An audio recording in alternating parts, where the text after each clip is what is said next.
All right, welcome to another one shot by me, Alex, the DM. This one is called Dark Religion, and we are just gonna go right ahead with character introductions, starting from left to right on the tokens on the screen, starting with the first wholesome person of our group. I'm Easy. Easy was going down to the river to get some water. That's why I am River Seeker. Uh, Easy found a book. Easy started to read the book, and now Easy can do magic. And then Easy was found in a cave by this hero, and she points to Boop, and a couple other heroes. And Easy was brought back to the guild, and Easy has been slowly learning and getting better at magic. She has learned new languages, and Easy is very excited to go on more adventures. And Easy is a kobold. Easy is 2'4", 2'4". Easy is small. All right. Next up, we has Boop. Hi, I'm Boop the Goblin. I am also a newish adventurer. I used to be locked up in a jail cell, but was rescued by a bunch of brave adventurers who I am now greatly indebted to, and it is my goal to be like them and be brave and learn how to fight and go on many adventures. And just like them, I am learning to be brave and how to protect people, just like I am now protecting Easy. And I kind of give Easy a nudge with my shoulder. All right, so next up we'll go to Hayase, since Ob just stepped away for a quick sec.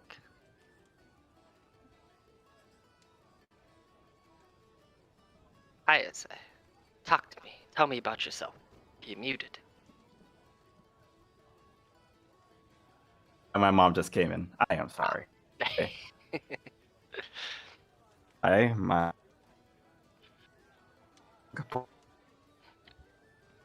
You're breaking up a lot. I can't hear you. Up. All right, we'll skip. Oh, wait, maybe. You back. All right, we'll go to Karain while Hayase gets their voice. Corey Nalo, Bard. Just here to have fun. All right, Hayase, has you found your voice?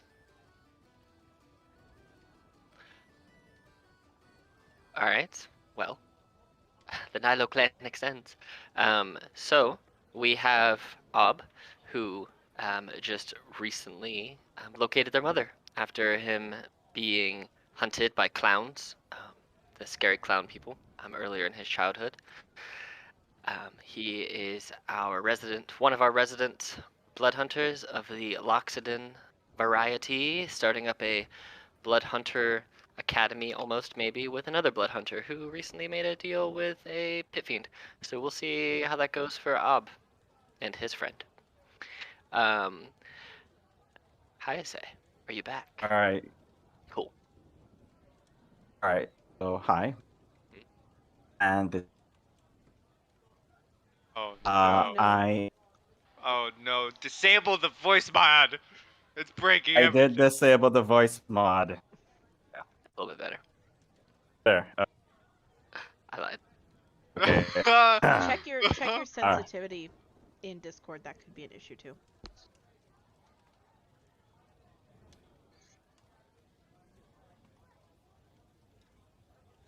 Like, really? Oh no. Better? Maybe. Okay. Let's go All for the intro. We'll figure it out. Oh no, all the mutes.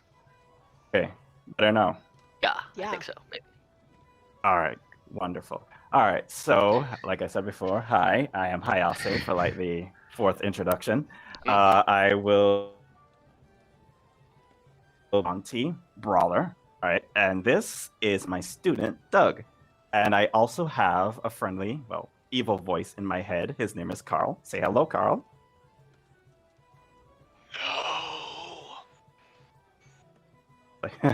Carl says hi. And yeah, I'm just here trying to make my way through, a lot of battles, get myself a bit stronger, and hopefully build my reputation a lot. Yeah, that's it for me. All right. So, the five of you find yourself in the Tavern of the DDG, as you're prone to do, whether you're looking for jobs, hanging out, having a good time, trying to earn some coin, trying to learn the ways of the drink from the resident barkeeper who has many different, well, versions of himself. It could do many things, surprising everyone every time. So, what are all of you doing right now in the guild in this fine afternoon?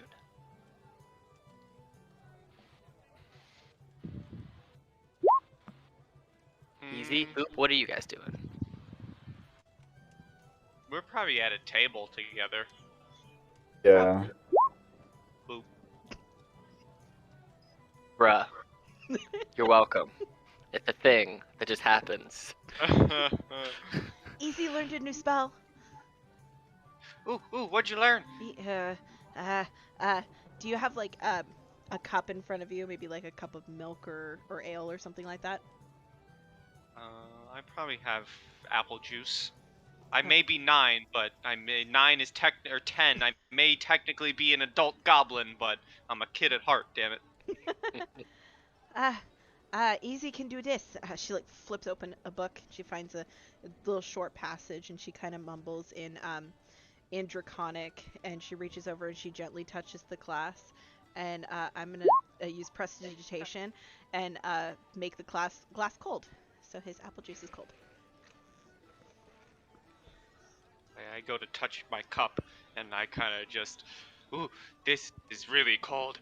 I like this. This is fun.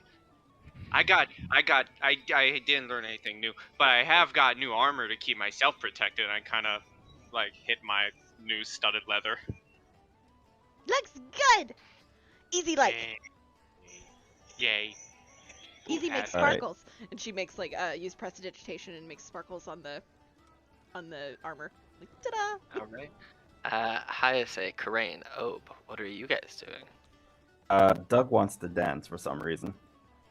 All right. He is just, he's been decked out with a lot of gold, with a lot of dreads and a lot of gold chains. So he's actually feeling himself today. Roll me a performance check for Doug. Okay. Not the racist kind, but yeah.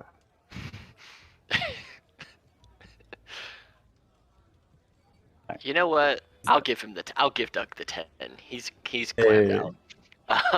Doug starts doing a breakdance. Not quite as well as he probably should, and things do sound like they might actually be breaking. You're not quite sure. But Doug just starts going ham on the dance floor when there's not really anybody else dancing, and those who were about to kind of look for a second to get that feeling like, nah, dude wants to push this party solo. He's gonna Coyote Ugly up in this place. It's fine. So you're just watching Doug dance, huh? I like it. I guess I'll just join him at this point because he's kind of like feeling. All right. How have you? Go ahead. You roll a performance check at advantage to dance with Doug, just because. If a sentient helmet could facepalm, it would be. Enjoy yourself, Carl. All right. Corin, you can go ahead and do a performance check at advantage as well, since you're providing them with music to try and counterbalance the not great dancing that is I happening like right to now. think that's Carl. Carl did that to you.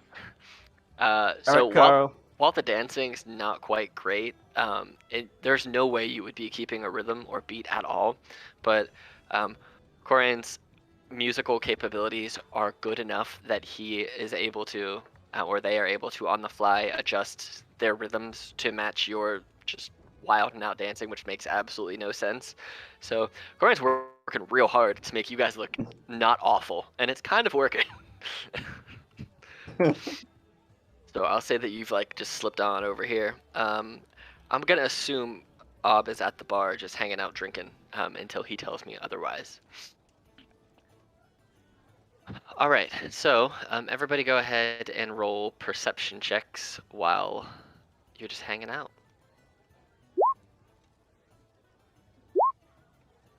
It would be the 12 because we are inside. Wait Ah, a minute a second. the Monster Mash. It is straight up the Monster Mash. I hate this. Really? Okay, once I get the nut one out of the way, I'm fine. Get these little rolls Alright. out. Oh, I assume you're at the bar hanging out. Is there anything specific you were doing other than being at the bar? No, you would have seen Ob and his mother having a nice meal together, and then knowing that he had a job coming, he would have sent her back to their house. You see two small people over at this table over here just doing some magic with a glass of apple juice. And you see over here Hayase and this really decked out, jeweled up, vine dreaded looking creature just dancing horribly on the stage. But Corain is playing music very, very well to keep them in step, or at least make them not look quite as awful. So it's kind of entertaining to watch. But roll me a perception check as well.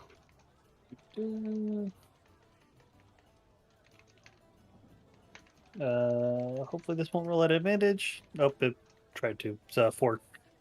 Wow, you guys all rolled really bad. Most of you rolled really bad. So as you guys are just kind of hanging out, Boop, you notice out of the corner of your eye, one of the... Boop starts to Coyote Ugly. I like it. You look like a child dancing on a chair. You notice out the corner of your eye that the job board is looking kind of odd.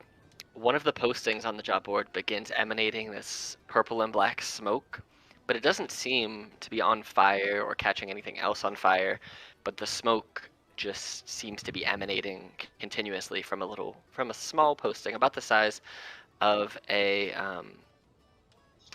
what are they called? The little cue cards that are like 3 inches by 2 inches. Those things. Like a postcard or Yeah, like a postcard sized little posting on the board is kind of emanating this black and purple smoke. So. And I'm the only one who notices. Yeah.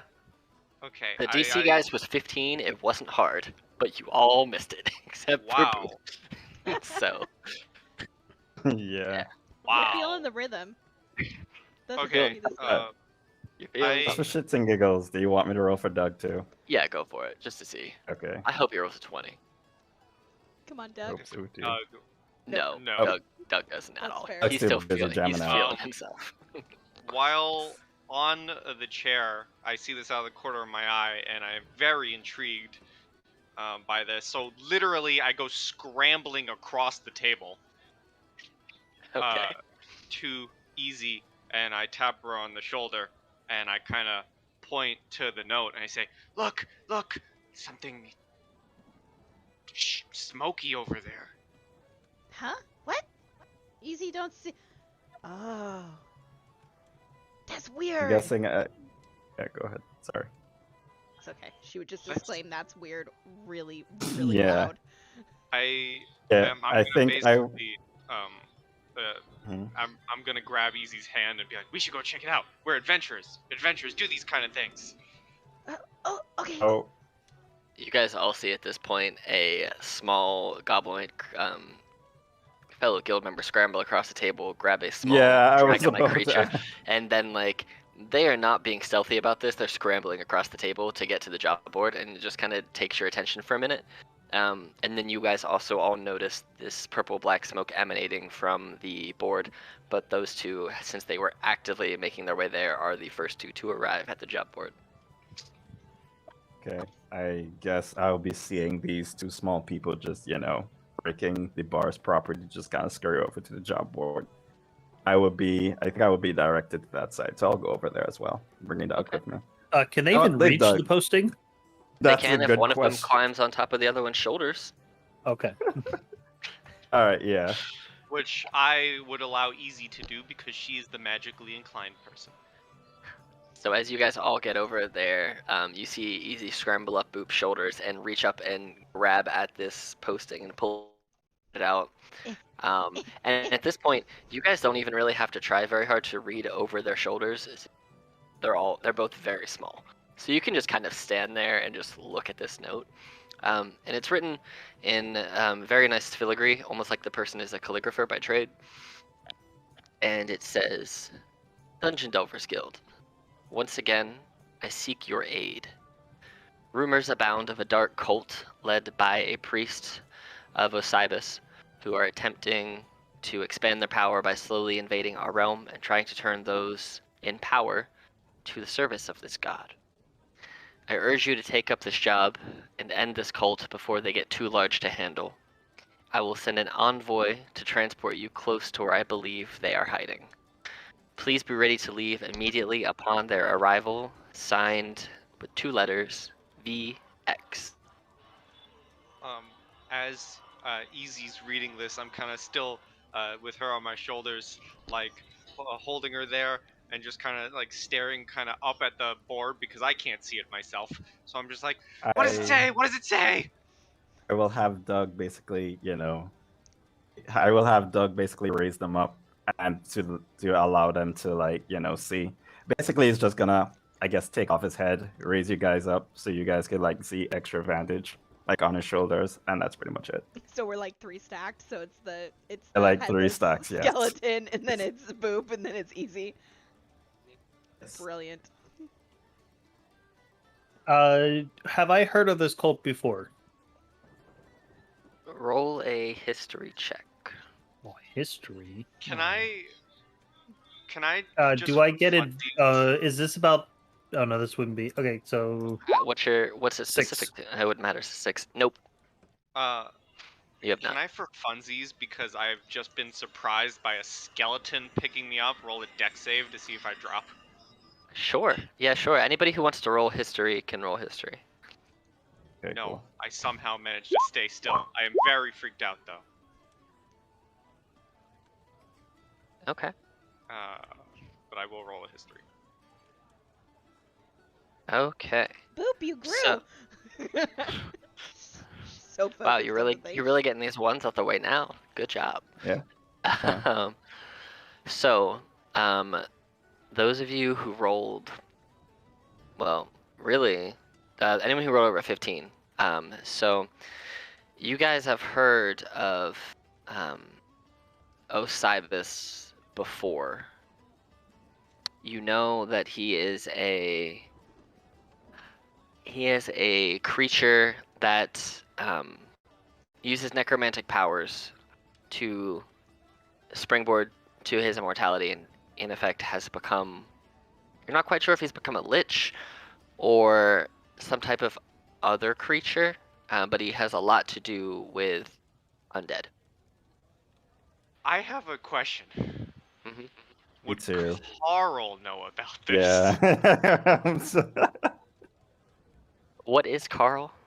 Carl Carl is is a a sentient helmet. I believe we flavored as a lich, did we? He is indeed a lich inside the helmet. Okay. Yeah, Carl knows who this is.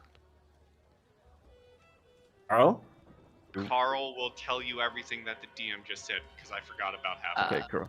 Carl knows that everything I just said, and that Obysus was in fact and is in fact a powerful necromancer, but he was sealed away to a different plane, and the only way that he can be brought to this plane is to have a willing vessel accept his power and influence into their being, meaning that they would give up everything, 95% that makes them themselves, and Obysus would then take over them as their living vessel. So what me and Alex didn't tell you guys is this is actually Carl's origin story game.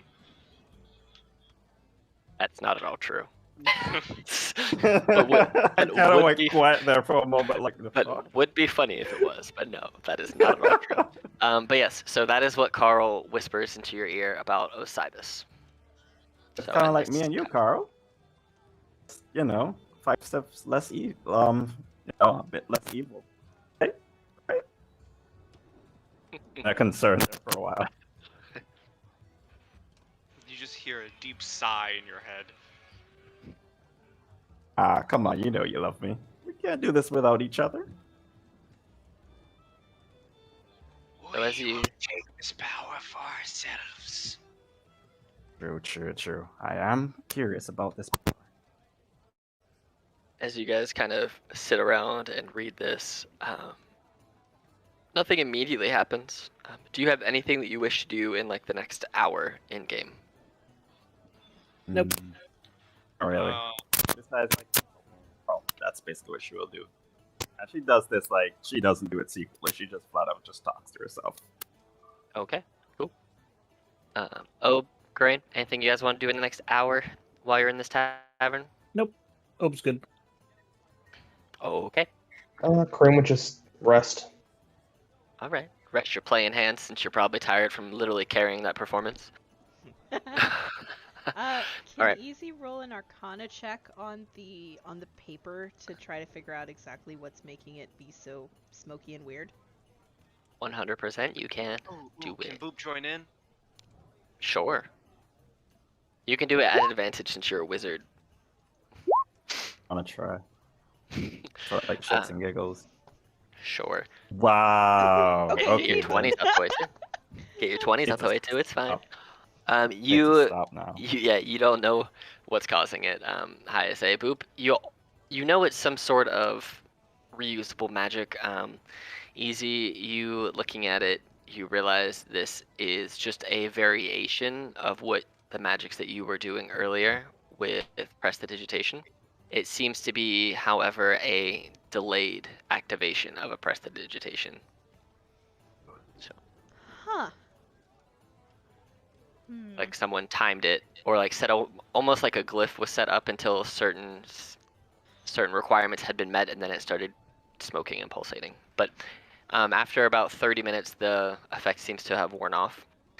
And as you're kind of looking at it, kind of studying how to do it, kind of what it is, and figuring it out, about an hour overall passes, and you guys see the front door of the tavern, or both doors, just swing open and just stop. And as your attention is kind of drawn to the very strangely opened front doors of the DTG, you see that a carriage has pulled up in front of the tavern. You see that the driver of the carriage looks in the doorways, and you all see him look in, looks back to himself, pulls a stopwatch out of his pocket, or a pocket watch, opens it up, looks at it, looks around, holds his finger to the side of his temple, and says something. And anybody who wants to roll a perception check can, if you want to try and figure out what he's saying. Sure.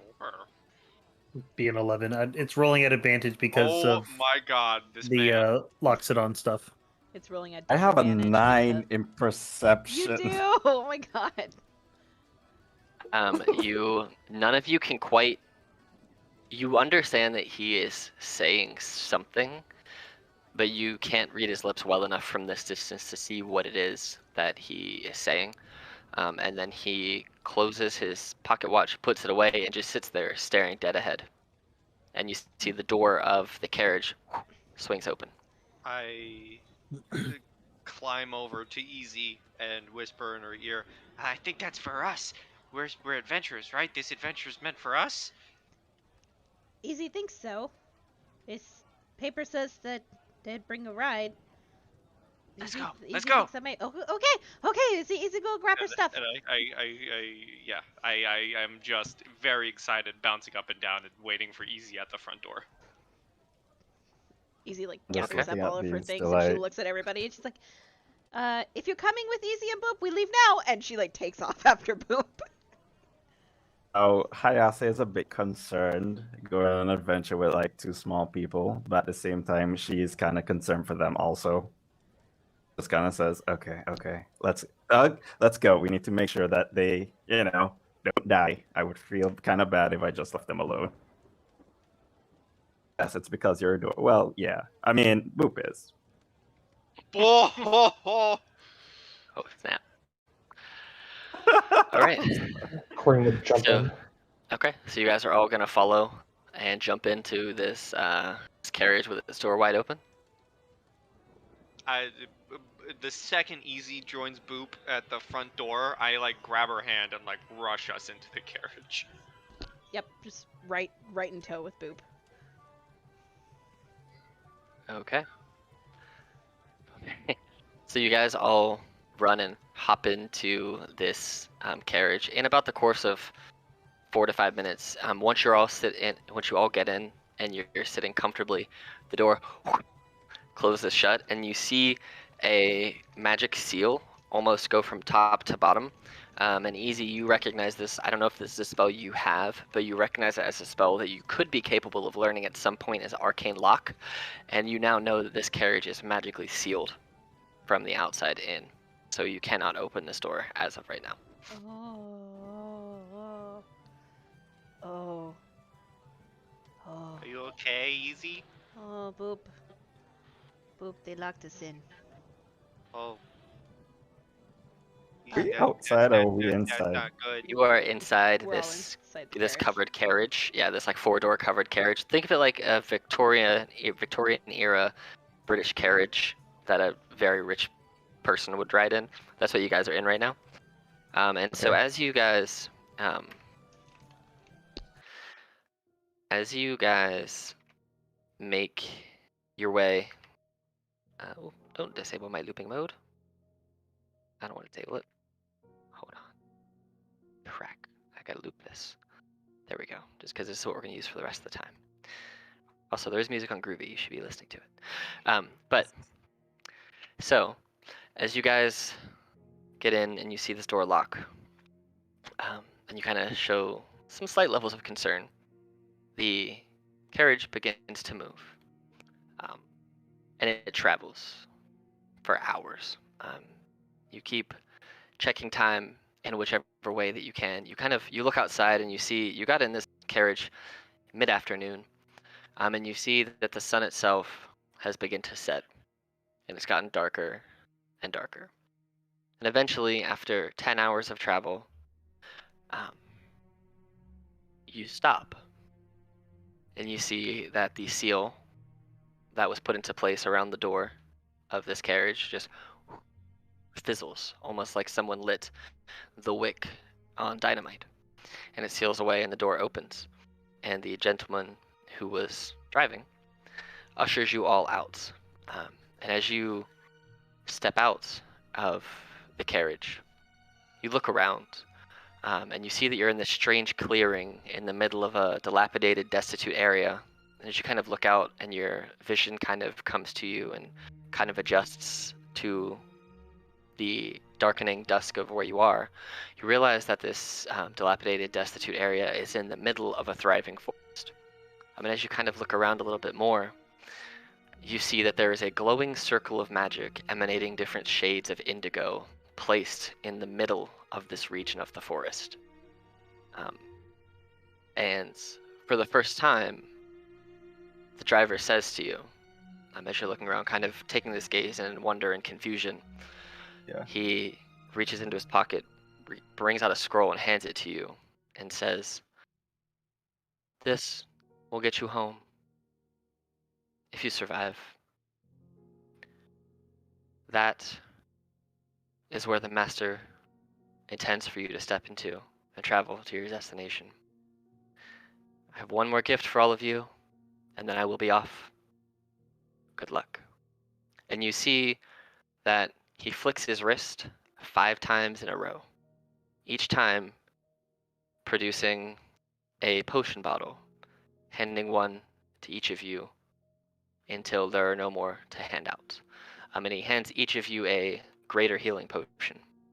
And you kind of see, Easy, as you are a wizard, and Karain, you would know this too as you're a practitioner of arcane arts, that it's almost like he's putting his hand into a interdimensional space and pulling something out of it. And you can both roll me Arcana checks, and if either of you are proficient in it, you can roll it at advantage. Sweet.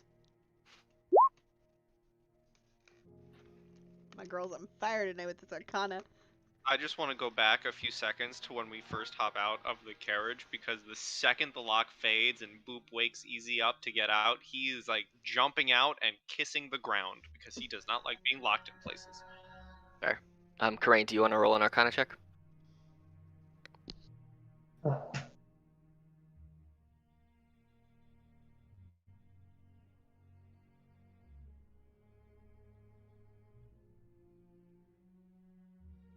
But with the 25 easy, you think about it for a minute, and you know there are spells that you can create extra dimensional places to store things, to stay in for safety.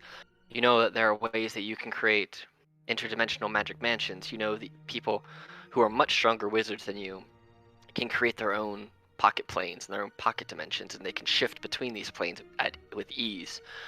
But you know this particular spell only because you rolled a 25. You know this Okay. is the wrist. This is the wrist pocket spell. So, if you, I don't know if you're able to learn Dunamancy spells. I don't know if we can. We'll have to talk about that later. But you know that that's what the spell is. But knowing this, it gives you the ability to learn Liamon's Tiny Chest if you cannot learn Wrist Pocket. So if you can't learn the Wrist Pocket spell because it's Dunamis, then you could learn Liamon's Tiny Chest in place of it. You just, Oh, cool. Wow. as he does it, you kind of figure out the magical components of what it is that he's doing, and since one is a little bit out of your spell scope, the other one isn't, and you know that you can create that spell. So once the game is over, you can add Liamon's Tiny Chest to your spell list. Cool. And then whenever you can cast it, whenever you have the capability of casting it, you can cast it. And he hands out these 5 potions to all of you, and then he nods. And he goes to walk, after closing the door of the carriage, goes to walk to the front of the carriage. I will chase after him. And he stops and turns to you and goes, "Yes, Easy has question. yes." Easy has 2 questions. First, Easy would like to know what kind wizard you are. And he nods and he goes, "I'm a wizard of time." Oh. Easy second question? Yes, small one. Uh, Easy would like to know who VX is.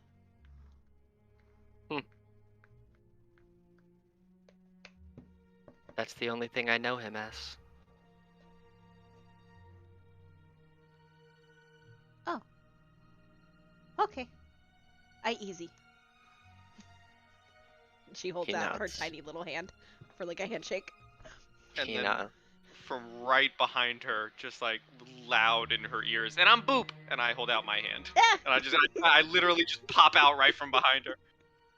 He nods and kind of smirks a little bit, and then as he goes to extend his hand, you see the spectral hand reach off of his and shakes hands with each of you.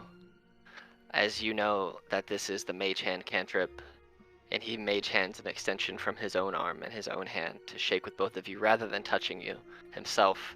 He does it with his spectral hand. Easy needs to learn that. That's Yes, so you cool. do.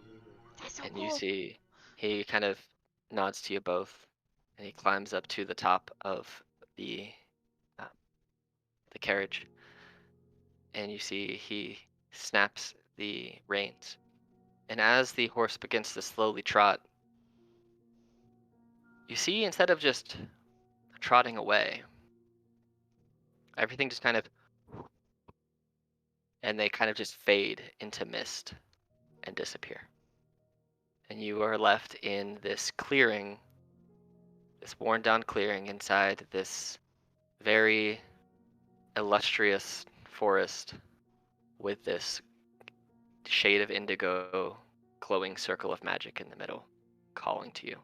My jaw immediately drops, and I just kind of like grab Easy by the shoulders, and I kind of, with a very nervous look in Boop's face, go, "Was that a ghost? Were we riding with a ghost?" Oh, Piper. Nah, I don't think. I think Carl would have told me if it was a ghost. It doesn't seem like a ghost. Is it a ghost, Carl? Go ahead and roll. You can do it as high as say, and I don't know if Carl actually has stats. Nope. But I don't all right, think so. so No. I'm gonna give Carl a +8 to Arcana. So roll highest Arcana check and roll a Carl Arcana check with a +8. Can I be Carl? Okay. Yeah, go for it. Roll a Yeah, you d20 can plus roll, 8. Car. D. Wow, burning Dude. all these 1s20s. You can't get anywhere in the middle. So- It's Oh, strange that you know what this is immediately, but Carl doesn't. It's almost like the key in your body kind of pulses for a second. And you've seen magic of different sorts cast before, but this isn't. He wasn't a ghost. You imagine that based on the fact that they pulled potion bottles seemingly out of thin air, that they extended a mage hand cantrip, that they locked and unlocked the carriage door, that and said they were, you didn't hear it, but they told the other two that they were a caster of time, that this is in fact a wizard, and that you have heard of wizards who can cast spells that teleport them and whoever they're with to different places. So you imagine this is some sort of magical transportation that this carriage driver utilized to get from one place to another. I will relay that. I will first scoff at Carl, just like, hey, you don't know everything. And I will relay that information to kind of calm down Boop for a while. And easy, once Hayase says this, you're like, oh, yeah, duh, teleport. It's a thing that we can do later. Ah, Easy will learn how to do that. You know that is a very hard spell to learn, and it takes a very long time, but when you do it, it is a very good means of transportation. I just look at Easy and go, "You'll learn how to turn into a ghost? That's cool." Easy just stares down at her book, which says, College of Zendretta, Easy Spells. First semester. So basically, it's like the first book that you would get if you were to attend the College of Zendretta to learn magic. She's like, Easy doesn't know if it would be in this book. Easy needs more books. This is easy spells. Is it easy like your name or easy like not difficult? It's easy, like not Guess it's difficult, both. but that's how she got her name. Fair. I like it.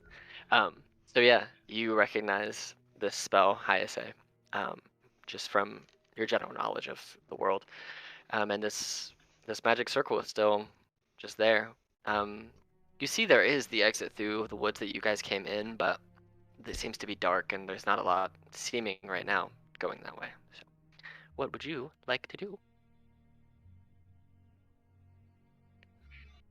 Glowing Magic Circle. Guy told us about Glowing Magic Circle. I think we should go inside the Glowing Magic Circle, if that's okay.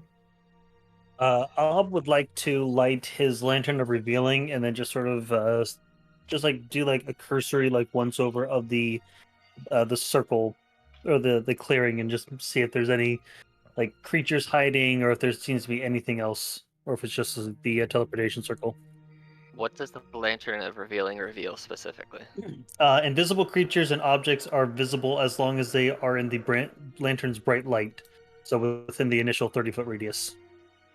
As you go and show this lantern of revealing through the woods and through this clearing where you are, you see that there are other creatures here, but they don't seem to be paying you any mind. They don't seem to be of any threat or any danger. There seem to be birds and some butterflies or moths maybe, and some small ground critters that are just seemingly living their lives, and they are almost ethereal creatures. You kind of look, there's blink creatures that are popping in and out of different spaces, but they're all still do remain invisible, and you only see them as your light passes over them, but they don't seem to notice you, and they just kind of continue doing their normal nighttime activities. Okay. Ob would turn to the group and say, well, it seems like this is the job. And I don't know about you, but I would much rather go through the portal than just wait here in these woods. There's many creatures floating about, and I don't know what else might be lurking in these woods.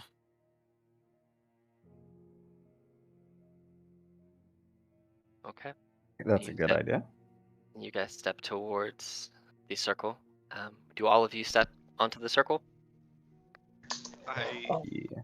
I think Boop and Easy might be the first. Yeah, they're like running to it. Yeah. They're so excited. Yeah. Before you- we sorry, No, you're fine. I'll say before we go on, did anybody cast detect magic on it? I mean, or something, maybe tell like what it is exactly besides like a portal thing. Cast spell. So Yeah, I don't have any spells. You can if you want to. If you have it, So would detect magic work? it would if you cast it. Yeah. Can I do it as a ritual? Sure. Do you have it? Let me ask this: are you able to cast it as a ritual, as a bard? Oh, I don't think bards I can think do so. that. Can they? I believe so. No. It's just an action spell for you. It looks like, but you know for 10 minutes, any magic within 30 feet of you. Can I not do that then? I thought I could do it as a ritual.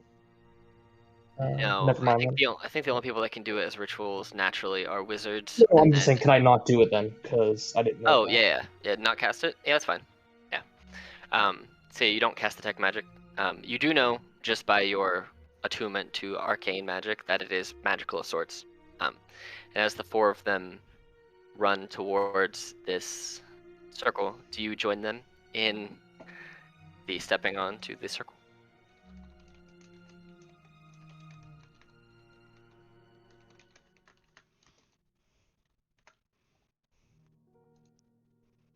As you all make your way onto the pulsating indigo magical circle, you get there and you kind of feel this weird sensation run through the entirety of your bodies from toe to top and then top back down to toe. And then all of a sudden, the air seems to be pulled from your lungs and you are all teleported to a completely new area. You arrive in this desert-like region in the middle of the night. As you look up and look around you, it's dry, blustery, and quite chilly. Almost like a very cool autumn's night. And as you look around and take in the sky and your eyes adjust once more, you see there are 3 moons, different from where you left before. They're all in different phases. A full moon that is green on the westernmost side of the sky. In the most northern side of the sky, there is a half moon of purple. As you look further east, you see the third and final moon is that of one of amber. There's no stars in this sky, but there is a Northern Lights aesthetic of dim reds and oranges and blues that permeate the sky from the skyline as far as you can see it and all around you. Almost like you've been thrown into a whirlpool of color and just beauty. Another strange thing in this area where you have landed is that there is no sound. It is blustery and you feel the wind on your skin, but there's no sound. It's almost like a deafening silence all around you. It's almost oppressively quiet, Oh. but beautiful and calm and comforting at the same time. I think Boop's hand would kind of just slowly drop from holding Easy's, and he's just staring up into the sky with pure, like, the look of just amazement and awe in his face.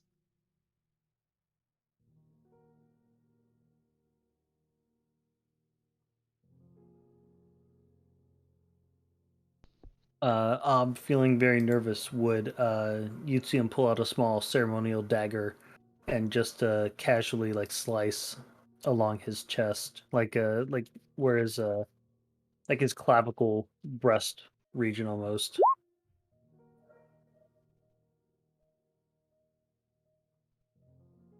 All right. And I'm assuming you. Oh, look at Crimson Right of just one. I like it. What are the rest of you doing? Staring up at everything that's going on. Corian would just be silent.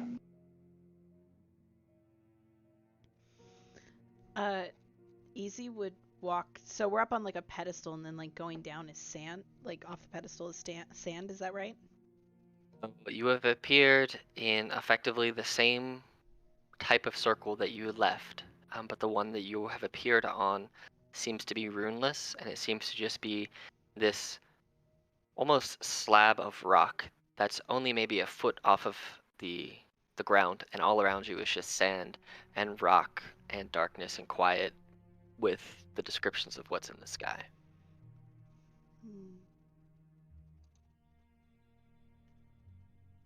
Okay.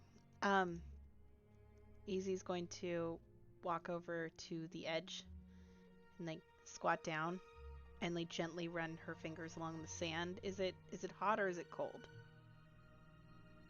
Cool to the touch. It feels like you could walk in it and there would be no detriment to you one way or the other. If I poke at it, does my finger go down pretty deep and pretty fast?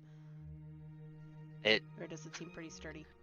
It goes down for about an inch before it seems to catch a little bit more sturdiness. It seems like it could be traversable. Okay.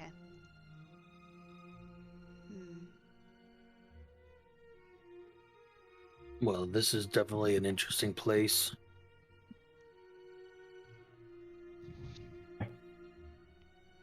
We should start moving. I mean, it's pretty and all, but we need to have a job to do. But which way do we go? Can we make a perception? You can all make perception or survival checks, direction-wise? whatever you would like. I'm gonna say that Boop is too busy staring up to the There we sky go. to make a check. There you go, Okay. Kwashi.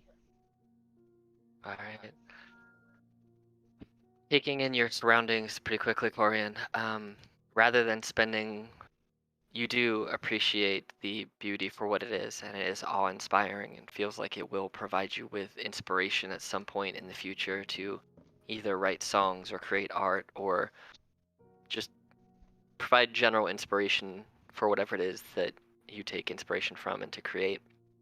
You do kind of look around for a little while to try and figure out where you should be going. And as your eyes kind of trace the skyline over to the east side where the crescent amber moon is, you kind of stare off for a little bit. That there seems to be more light coming from that portion in the distance, that portion of the land in the distance, than what a crescent moon should be giving off.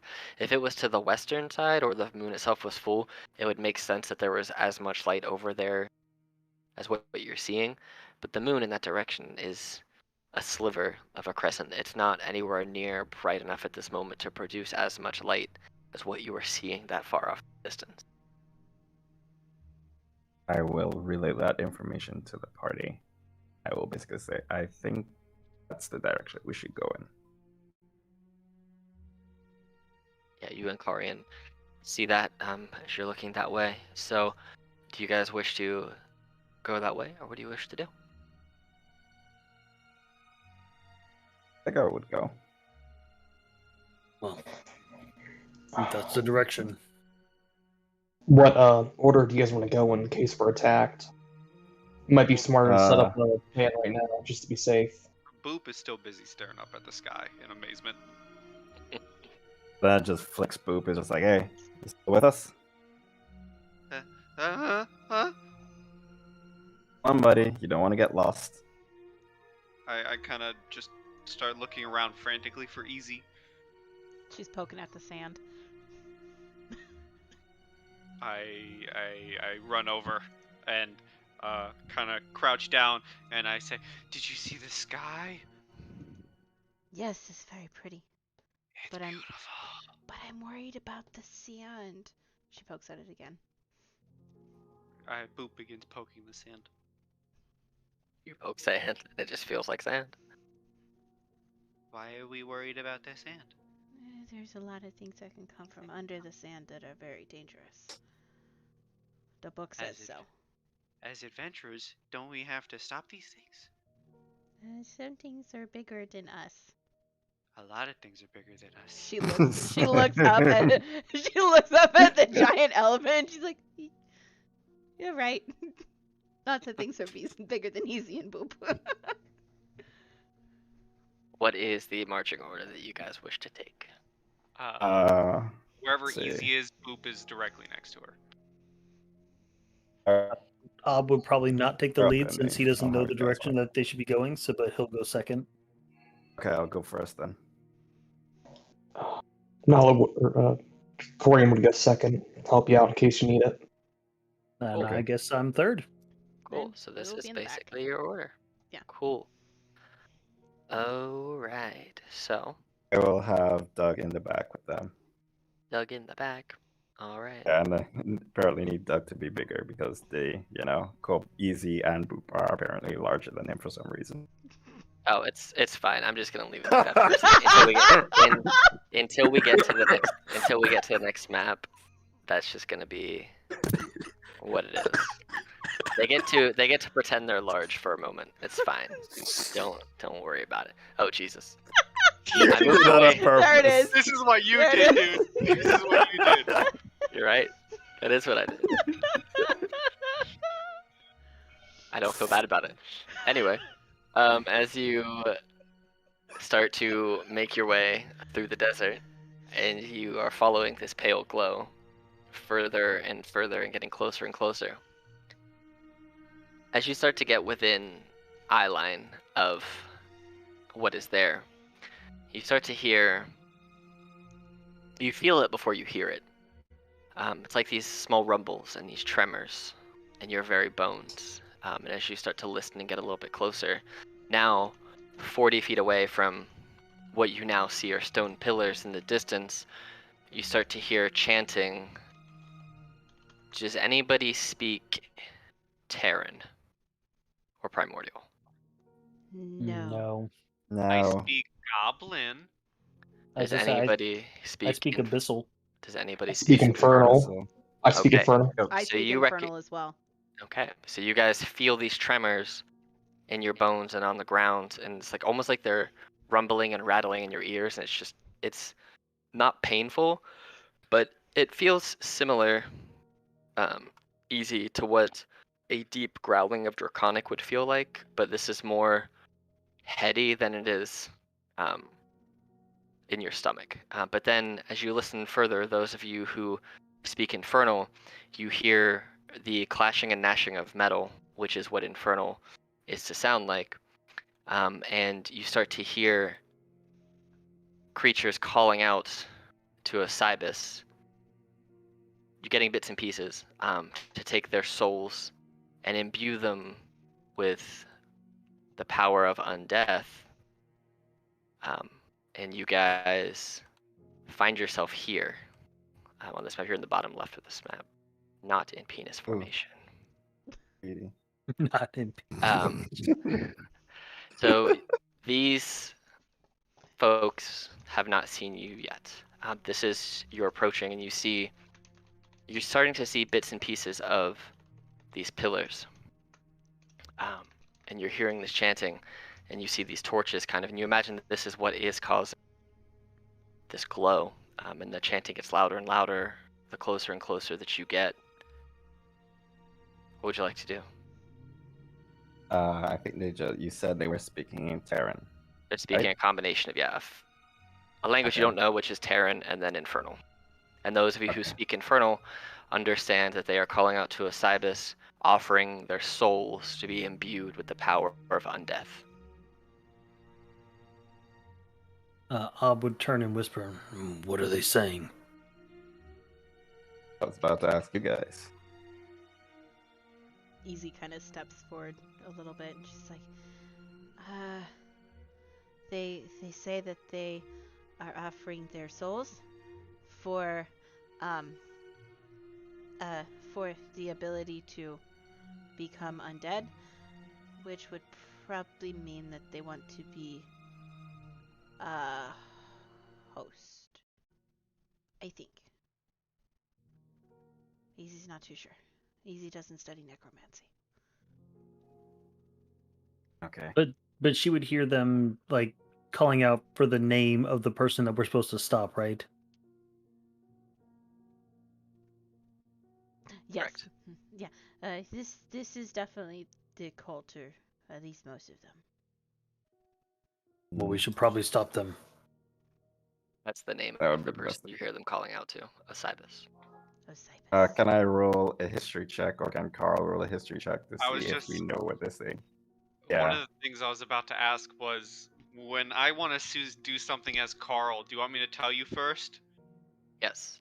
This Okay. is, you do know from them telling you that this is Osypus, this is the same creature that Carl told you about earlier. So you know Okay. this is the same Uh, being. All right, so I'll whisper to everyone.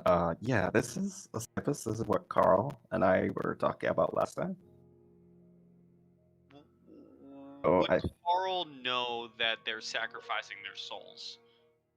I think he would depends on Alex. Alex? Yeah, I that's mean, why you guys kind of, those of you who can speak Infernal gathered that they were sacrificing, offering up their souls to Osypus for the power to become undead. So, Yeah, yeah. Easy basically said that.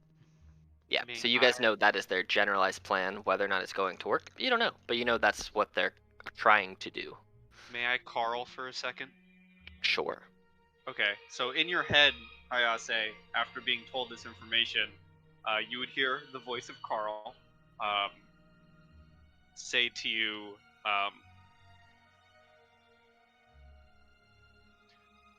let us take their souls for us instead.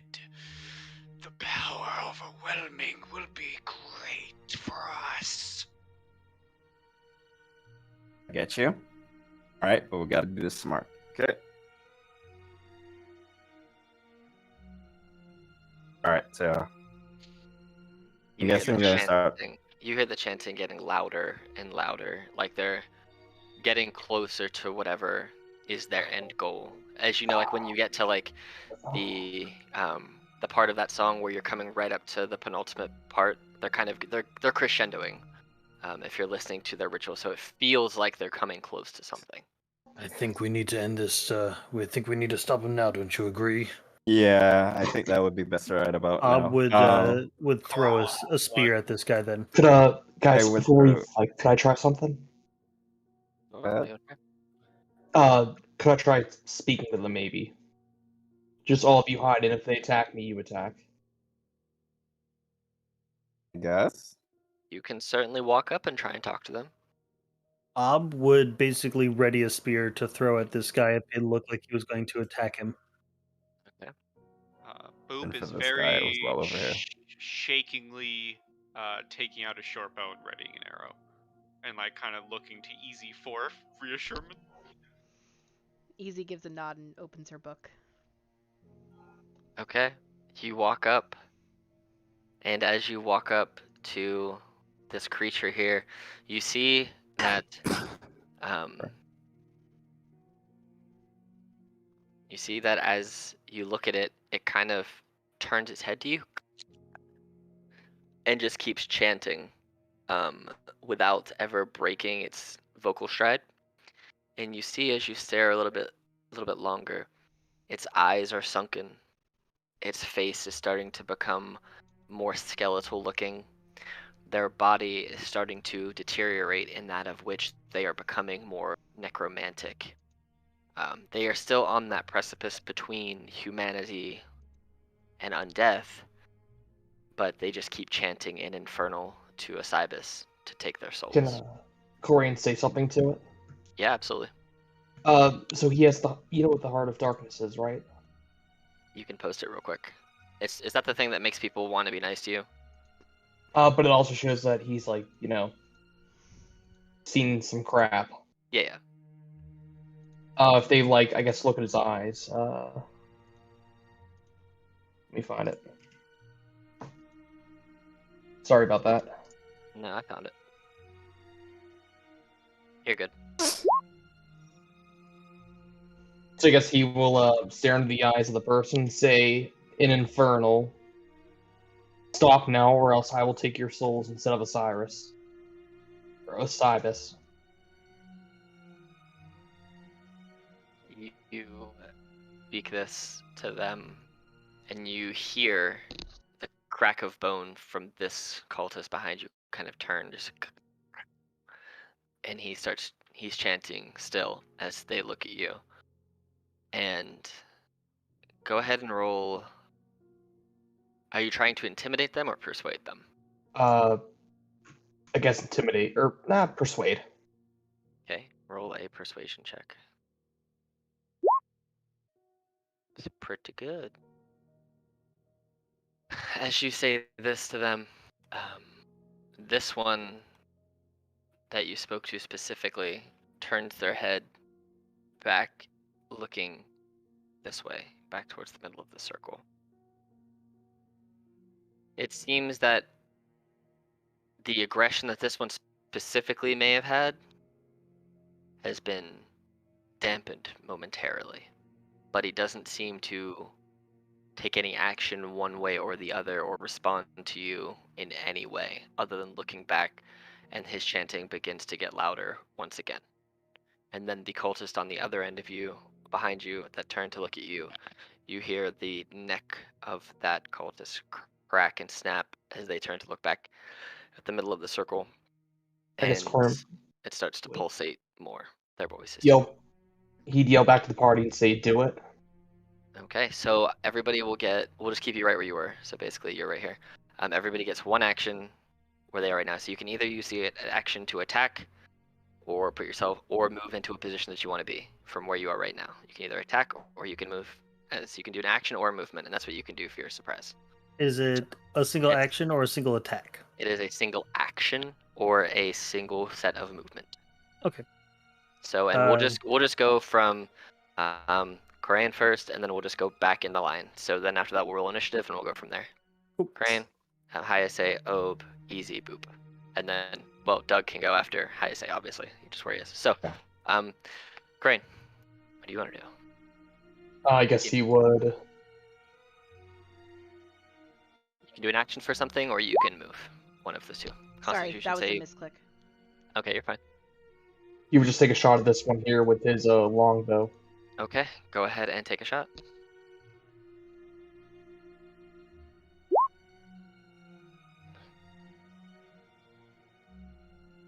As you take a shot with the longbow, it goes right through his neck, and you take him out.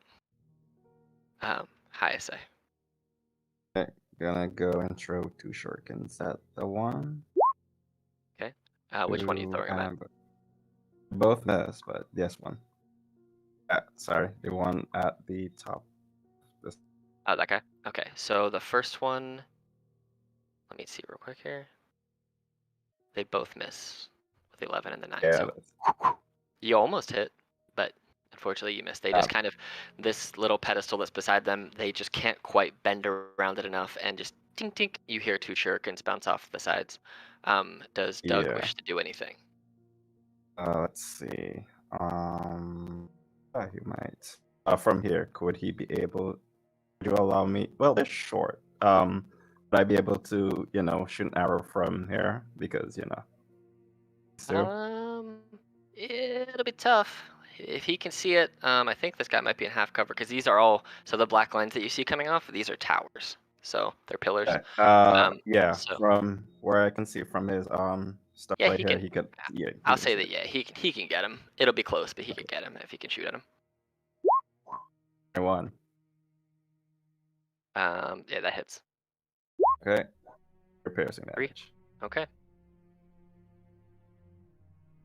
All right, it sinks in, and you see the creature quickly turn their head back to look towards Carl. Ob. I'm gonna throw 2 spears. Okay, who you throwing them at? The only one I can see that's still alive. So. Okay, cool. So go ahead and throw your spear. All right. Attack number 1. That hits. So roll damage first. 8 8. piercing. As you throw that, you just pin it through the chest of that cultist. All right, and then. So if it says that it has a range of max of 60, does that mean everything further than that is a disadvantage? You cannot. It's everything after 20 feet would be, because it's 20, 60, right? Yeah, it's 26 feet. So anything after 20 feet is disadvantage up until 60. Anything after 60 is an auto miss. Okay, Because you well, can't technically throw it past that. well then. Okay, I still would have hit. Because I did since 60 feet, I didn't realize that was a disadvantage. Then I don't have anything else, so I just stay where I am. Cool. Easy. Easy is going to take a firebolt shot at this one here. Which one? Click again so I can see the whole map now. Oh, that one. Okay, cool. As long as you can see it, you can shoot at it. Yeah, I can see a good majority of them, surprisingly enough. Right? 14 does hit. So 5 points of fire damage as she draws a quick sigil in the air and it shoots out a firebolt. It looks like Okay. an arrow. Pew! All right. Boop.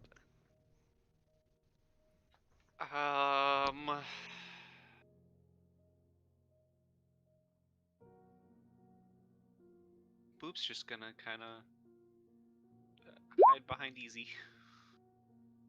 You're just gonna move and hide behind easy? Okay. Yep. So All right. stealth. Yeah, you can roll a stealth check. Okay. So 18, yeah. So can you hide behind a creature your same size though? That's smaller No, than you? but I'm still using the hide action. I'm Okay. proning. I'm going prone. I'll say you go prone between Doug's legs. How about that? That's fair. This is I'm dangerous. more scared of this situation than the walking skeleton. Because Doug is there with you. He's just kind of standing. All right, so everyone's gonna. Oh shoot! Why have I got? Oh, these are all my old ones. I don't need these anymore. Get out of here. Except for here. Right. So we're just gonna go ahead and roll initiative here. So I got. How many more do I have left? One. Wow. Ouch. See if this works. See if this will take my token to put them in where they should By be. the way, fun fact about Boop: he doesn't have a single -1 on anything. He's all Interesting. positives, baby.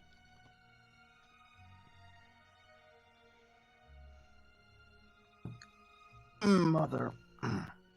Did you do point buy, or is Okay. just because of extra I don't know what feats? I did.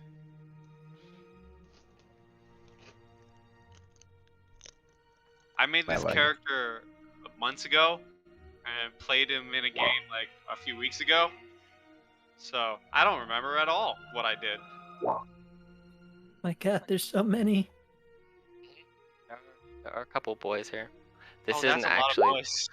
This isn't actually their guys' name on that last one. It's just what D&D Beyond wants them to be called, but that's not what they're Oh, called. that's a special boy. All right, that's all of them. That's a special boy too. Descending. Okay, easy. You are first. And you see the people that you see.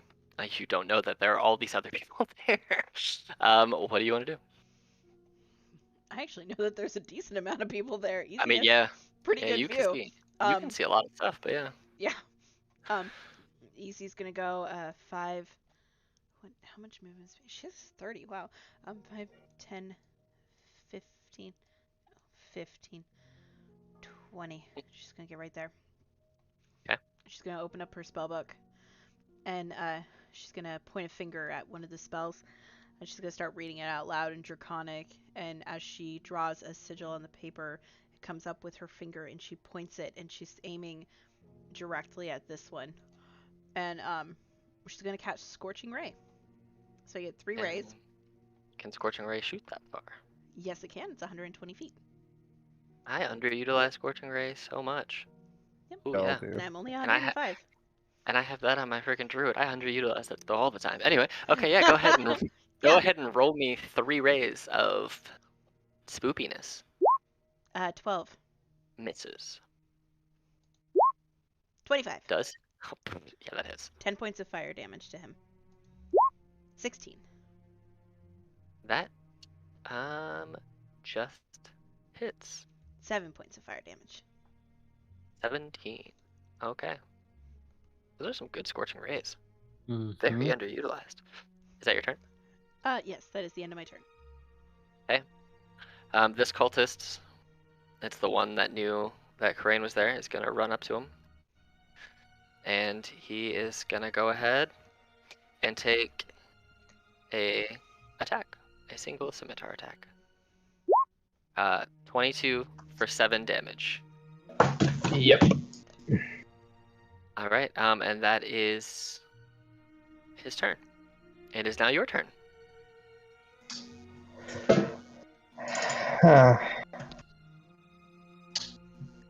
I suppose Corin would take out his rapier, or rapier, Yep. rapier, Mm-hmm. however you say it, and swing at him. Okay, go for it. That does hit.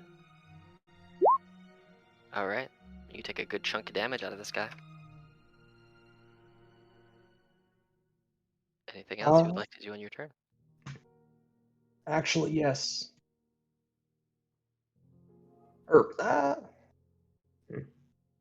He'll just stand there. He's gonna move right here, though.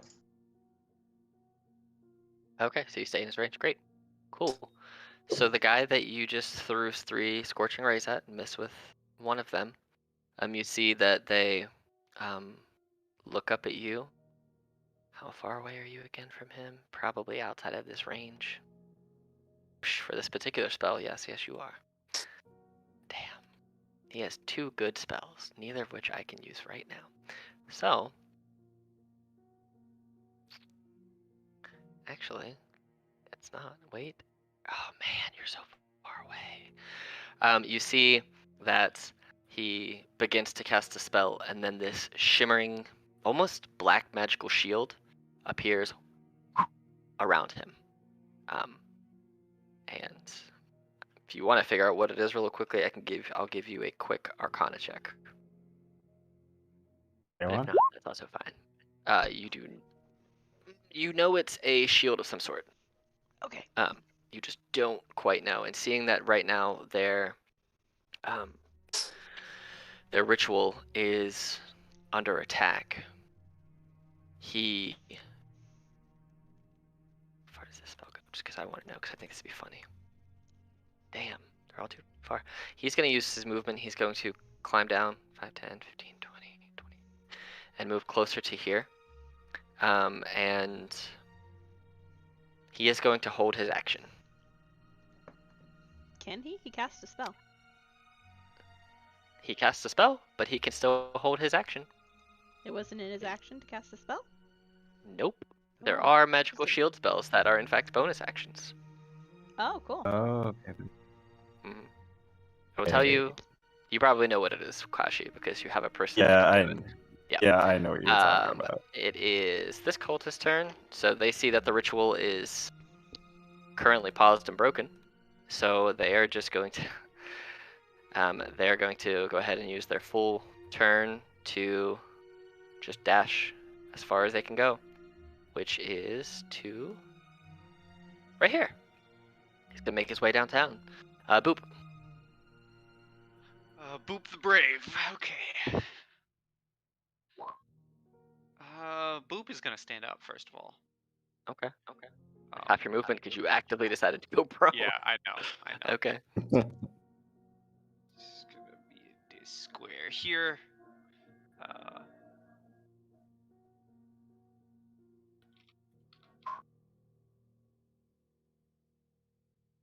Let's see. I just get up and I shout out towards Easy and I say, "Easy, wait! It's dangerous! Don't fight alone!" And I go 5, 10, 15 right here. And Just I alone. Take a friend. ready an arrow and I fire it at this dude. Okay. Go ahead and take a shot. Kabloom! Nope. Nope, that misses unfortunately. And that's Boop's turn. Okay. This one is gonna do the same thing. He's gonna run his full movement in action to dash to right there. And this guy, seeing everything that's going on, his is this far and this is what? 60. Okay. He's gonna use 30 feet of movement and go 5, 20, 30, and you guys are lucky. You see that he. Oh, all right. I'm gonna have. You're gonna be mad that I'm using this, but I don't care. So he's gonna cast a spell, and you see this magical weapon, the spiritual weapon, just appear right there, 60 feet away, as his bonus action. And then for his action, he is going to dash 30 more feet. I couldn't remember if this was Mackenzie's item or not, but you know, it's right here now. So, that's his turn. He runs. Aw, Keely. You see this little sparkly moon appear behind his cultist. Right. This one can go 5, 10, 15, 20, 25, 30. 5, 10, 15, 20, 25. He sees Boop and he's hunting Boop down. So that's his full action to get there. Man, all my guys are so far away. Why did I do this to myself? 2, 3, 5, 6, 1, 2, 3, 5, 6. Cool. And Obe. It's your All turn. right. Well, seeing this guy come running towards his little friend, he would go 5, 10, 15, 20, and he's gonna take You could just step over Boop. yeah, that's sort of how I Yes, envisioned it. no. Like this like stampeding elephant basically just went charging right over this very small goblin figure. And I'm gonna make 2 attacks with my warhammer.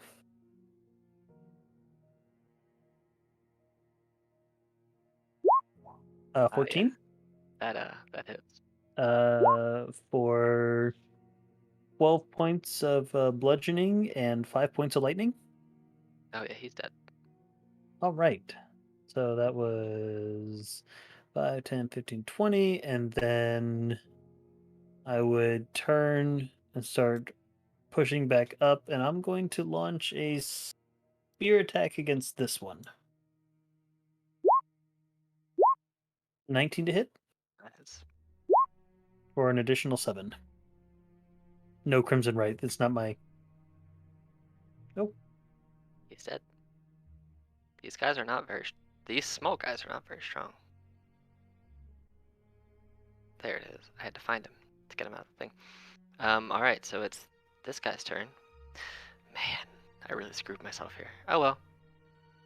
30, 5, 10, 15, 25, 30. That's his whole turn.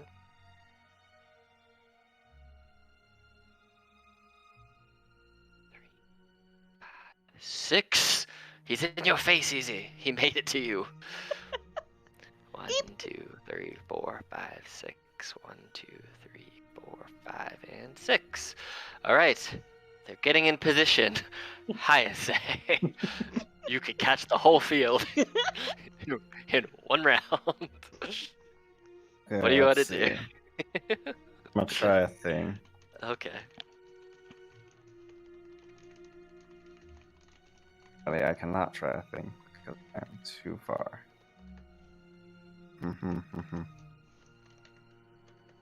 Okay, I'm gonna try anyways. Okay, so I'm going to go. Wait.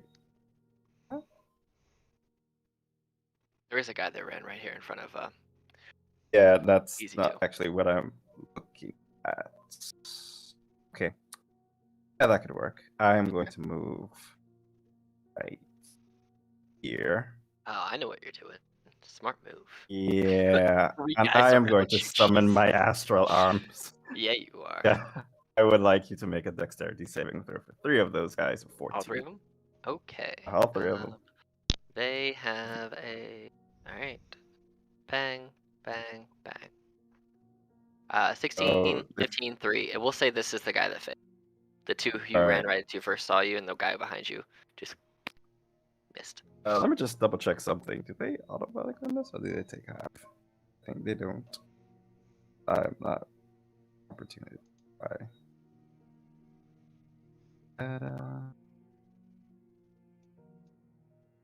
Alright, nah, it just says it's missed. That's fine. Yeah, he dies now. Let me just bet for the sake of I mean, he's anything. probably going to, but yeah. Oh yeah, he died. Okay, once I got one of them. And I'm going to go swinging with my astral arms at the other two. Just give Okay. me a second. All right, just tell me who you want to hit first. One strike for each of them. Okay, so we'll just say So- the first strike goes to the top guy, and the second strike goes to this guy. It goes to the bottom. Yeah. Cool. Astral. 14, 14, 19. and 19, those will both hit, yes. Okay, so 6 force damage to the guy. And Okay. for his buddy, we'll take 7 force damage. They are not looking good. That is the whole objective. Alright, and I will have Doug.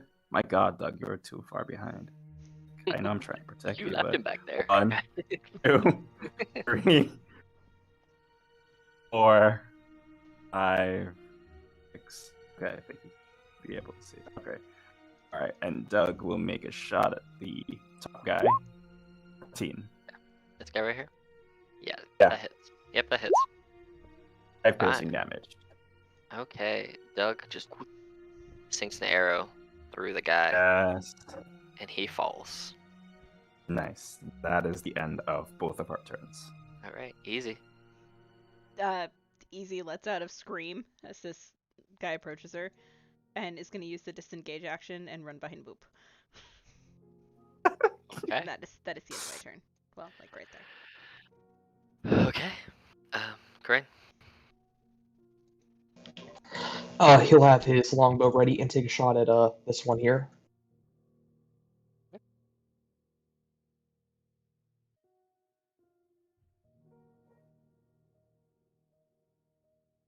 That hit. Jesus, that's a good longbow shot. Yeah, that hits, and easy as you're running away to hide behind Boop, as you slide and scurry and just land behind him in the sand. You look up and just an arrow pierces through that guy's head, and he is no longer living. Good shot, Boop! It wasn't Boop. Wasn't Boop. She don't know. She's scared. She's just running. She's That running for her life. that's very true. All right. Oh my god. Yeah, that is Anything else fair. you would like to do on your turn? Yes, since I am just a humble bard, I am going to go 5, 10, 15, 20, 25, 30. Just hanging out there. Barb does not want to die, so that's it. Yep. All right. Cool. This guy is gonna use, since it's finally back to him, he's gonna use 30 feet of movement and get to about there where he can move to. So 5, 10, 15, 20, 25, 30. And then how far away is everyone? Okay, cool. 35. Sweet, everybody's in range. I think. Oh. No. Okay then. Okay. So he runs up and he looks at you, Hayase, and you hear them just say, "Stop," in a very calm, very almost persuasive tone in common. And I need you to make me a wisdom saving throw, please, of 14.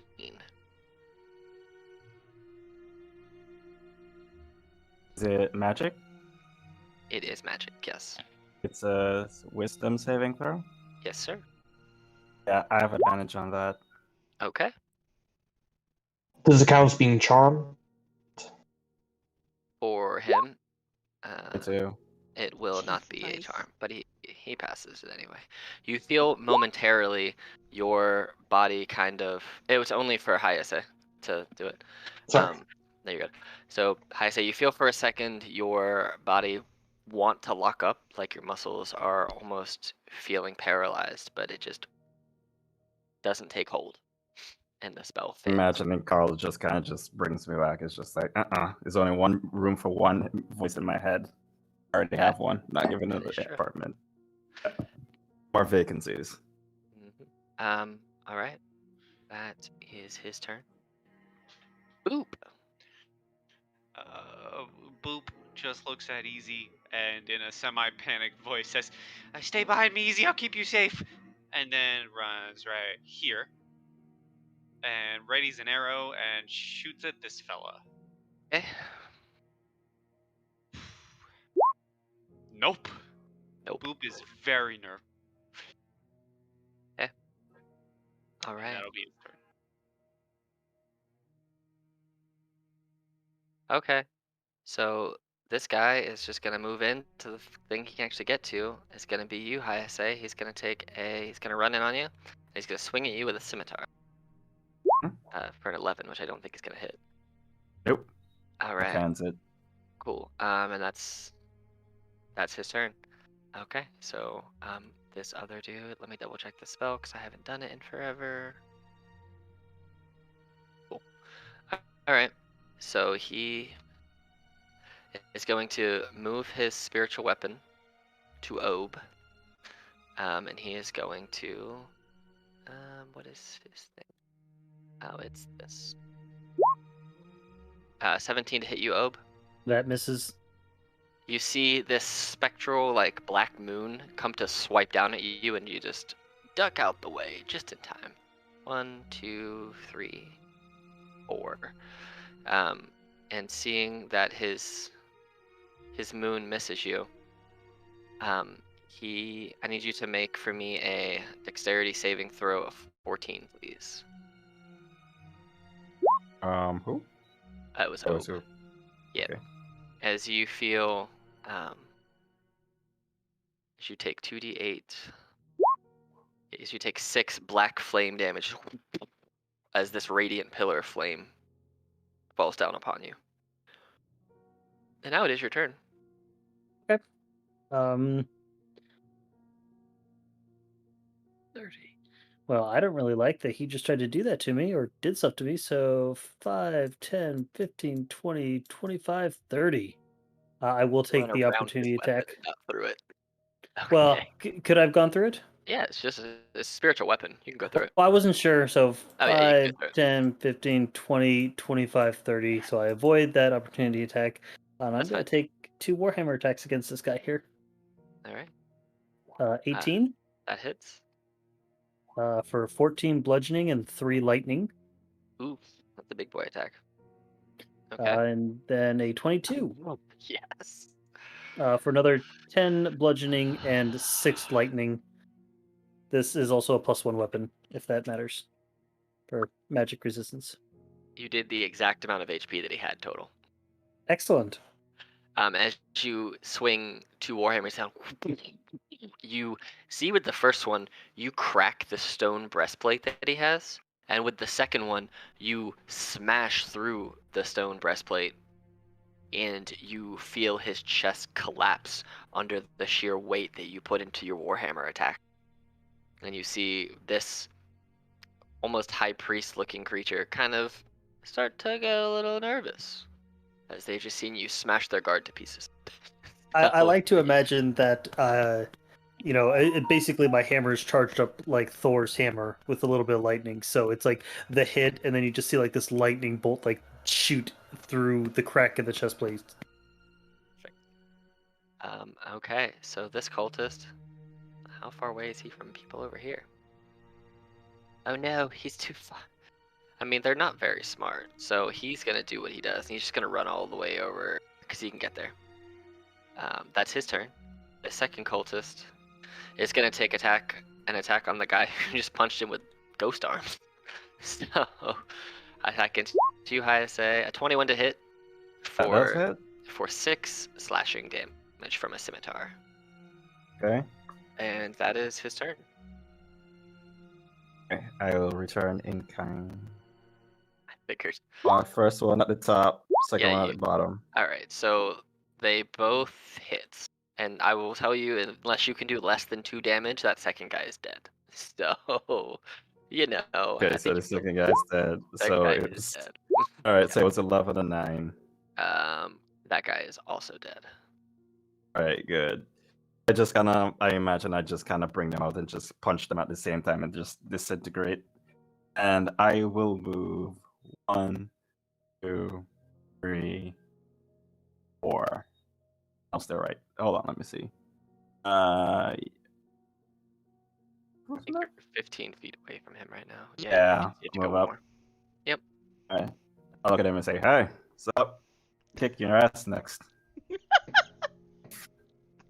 All right, and I'll look at Doug. But for I'm gonna have my skeleton try and do it. 1, 2, 3, 4, 5. And I don't want Doug to get too close. I'm just gonna do this. Let me do this. I'll move this bro out the way so Doug can just be right there. Just so they're not on top of each other. You said Okay. it doesn't matter where his score token is. You're shooting the guy that. with See, Doug and that I'm you guessing grabbed. that misses. Yeah, guessing 30 Mhm. misses. Yeah. Yeah. Guessing what the spell, if I think it's a spell you cast it, I would understand. Yeah. All right, that's it. Easy. Easy was staring out at this guy, and then she heard the roar of the guy approaching Boop, and she turns around and she goes, "No, you know her, Boop!" And I need a Constitution saving throw, please, as she tries to encase him in ice. Awesome. He takes 1 point of cold damage, but he has disadvantage on his next attack roll before the end of his next turn. Okay. Is that your turn? That's the end of my turn. I'm gonna stay there. All right. Crane. Hey. I'm gonna look my. Shit. Shit. Alex. Hmm. There's something I forgot to do as a bonus action. Would you allow me to drink a potion as a bonus action? Sure. Allow me to drink a fire potion as a bonus action. Sure. Maybe specific. Okay, great. You just will can't use drink it one of until them. your next turn. Like the actual- Yeah, I needed to make sure that I put that out That's fine. first. Yeah. Yep. All Cool. Corinne. I'll hit it with my rapier. Got it. Do it. Yeah, and you stab it right through, clearing it of its life. And it falls dead. Anything else you'd like to do in your turn? That's it. Okay. I'll just wait back here. Alright, so this guy right here sees you running up to him. He looks a little inspired, but he's going to step up to you. And you see, for a second, his eyes get real dark, and you see this black energy flow into his hands. And he reaches his hand out to grab you by the neck. And he rolls 5. Jesus. And he burns his second level spell slot and misses. Poop. Kind of looks at him as just like, well, this is interesting. Yep. And he just stands there because there's nothing else he can do right now. There goes that. I love your tenacity. All right, then. Let's That go. second level inflict wounds is gone. Anyway, poop. Go. Yeah. His 9 hit one of these basic dudes? Yeah. I feel cheated. I rolled a 9 earlier. Oh, no, wait. Was it 9 to hit? Sorry, it was a 12 to hit. I misread that. So that guy's still alive. Sorry. You missed. I was gonna say. He is alive. I missed where he was. My bad. There was a lot of guys there. I don't know where he was, so I'm just gonna say he was at, I don't know, 8. I don't know where he was. He's gonna die anyway, so go for it. Maybe not by me. I don't know. Try it, see what happens. I'm going to kind of just put my bow to the side, just in one of my hands, and unsheath my rapier, and try and do an upward slash. Yeah, I flipped the 11 and the 9 in my head. Oh my and god! Yeah, you also It is not missed. his day, man. Boop is not the brave. Anything else you want to do? Boop. No, I am protecting Easy with my life. Okay, Ope. Obe would go trampling over the corpse of the guy that he just killed. And Alright. he's going to Do go it. into smack at it. Alright. I'm forcing advantage because I only have one hand. So attack number 1 Yeah, that hits. for 8 bludgeoning, 2 lightning. Yep, so minus 10. Cool. Attack number 2. That 20. also hits. Yep. For 11 bludgeoning, 4 lightning. Ooh. So 25. He's looking real bad. Have anything else on your turn?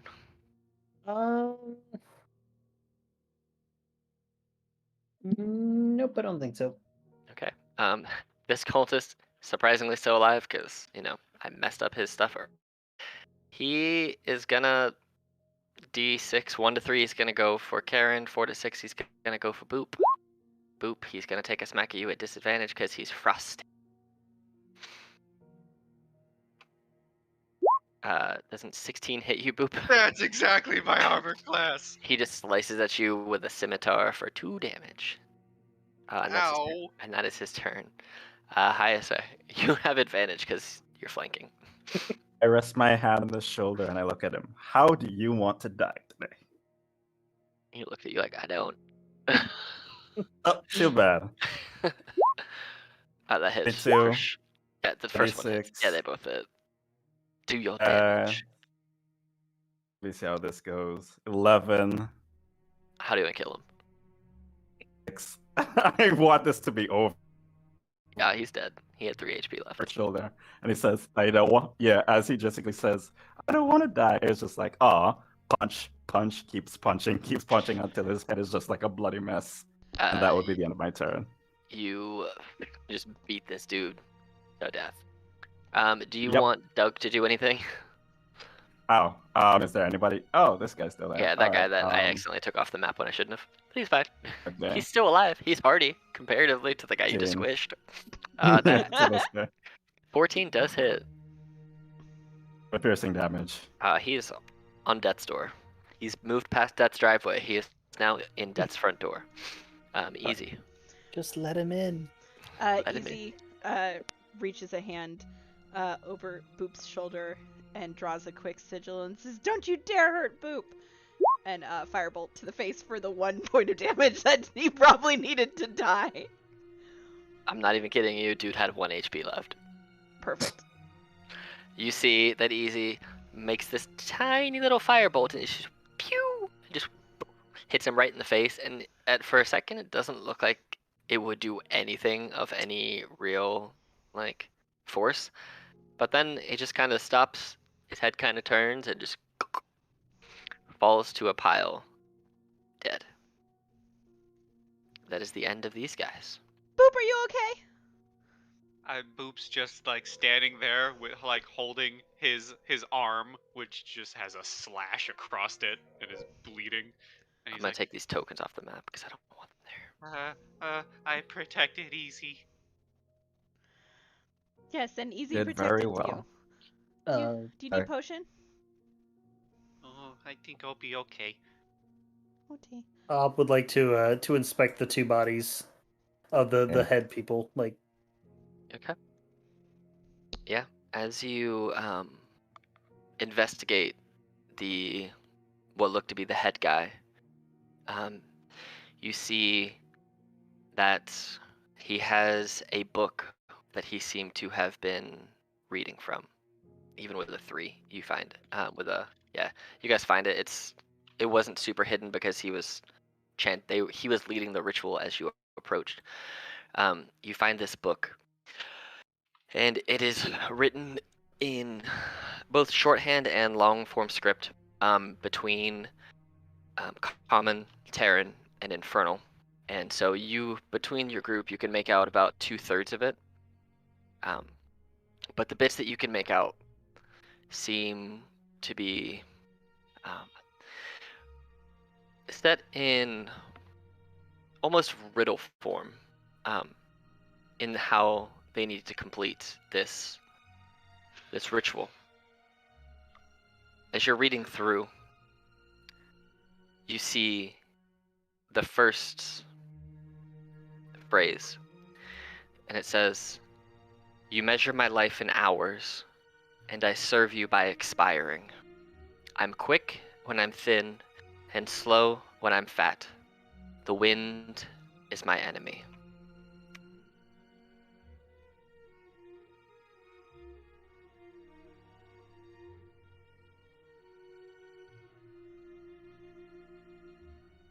And as you read this out loud, you see all the braziers start to light a little brighter.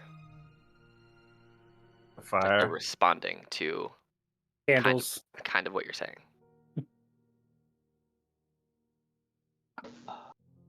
Maybe You say a we don't candle. read the book. I say either candles or fire. Fire was my first guess. As you are actively talking between the two of you as the others are approaching, and you say a candle, you see from the middle just these rays of purple start to fill the ground and go out to these 5 braziers, and the light on them effectively turns purple instead of glowing red. Can I roll an Arcana check as soon as that happened? Yes. Can Ob also, since as a blood hunter, like he would know information about like undead and things like that? Yep. May Okay. Boop do the same just to join his friend? Sure. Could Yeah, if you want to. Go for it. Korean roll too? Yeah, go for it. Just use a bard.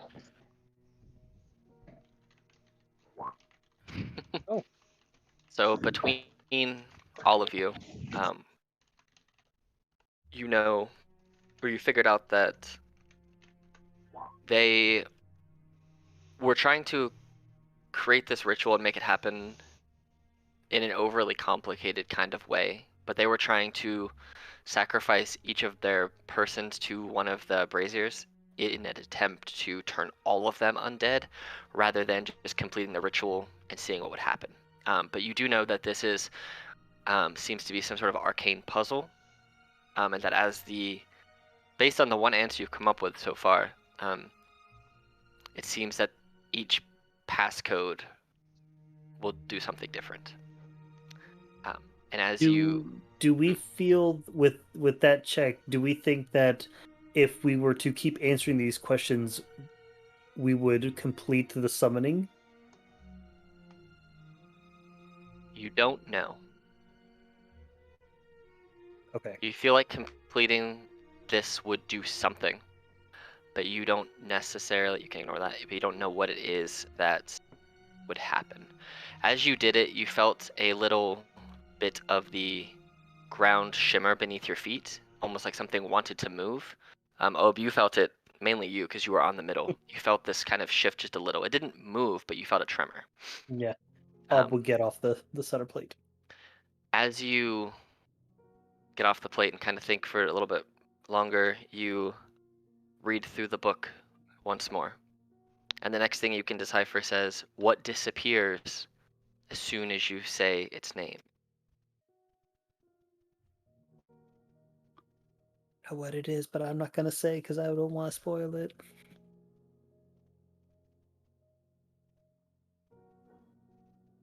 Does anyone know what it is?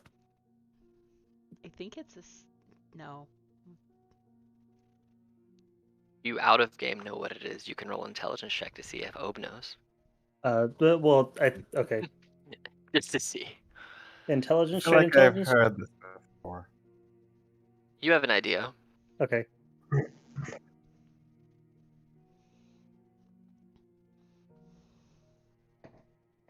Can Ob throw out his guess? Certainly. Sounds like silence. As you say silence, purple rays appear again, leading to some more of the braziers, leaving only 2 remaining. As you read through it further, the next and final thing you can seem to decipher says, how can the number 4 be half of 5?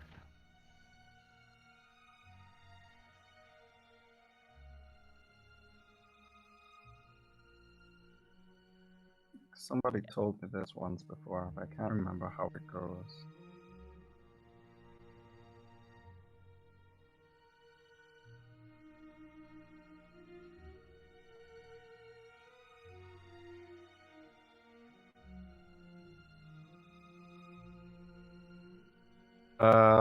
It had something to do with like some kind of.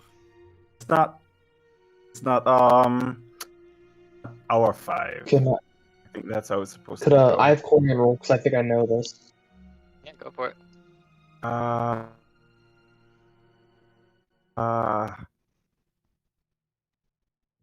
Go Half ahead a and you can fire. roll. You can roll it. Yeah. Okay. You've heard of it before. You might know. It's worth a shot. Easy's gonna pipe up as you go to open your mouth, and Easy's gonna go, Easy doesn't think this is a good idea. There's lots of Figure it out. magic. Okay, so What do 4 you in think it Roman is, numerals. Corinne? 4 in Roman numerals is 1V. So Before FIVE, Yeah. so half of it would be that one. Alright? Is that what you all think? Easy's trying to convince people not to say it out loud. This is a bad idea. Easy gets a really bad feeling from this. The boop Should we noise really is do this? key. Though? Should we like summon like some eldritch monster? She's like running from person Yeah, to that's the person. Please don't thing. say anything. Please, please. Do you express what your belief in your Roman numeral explanation out loud?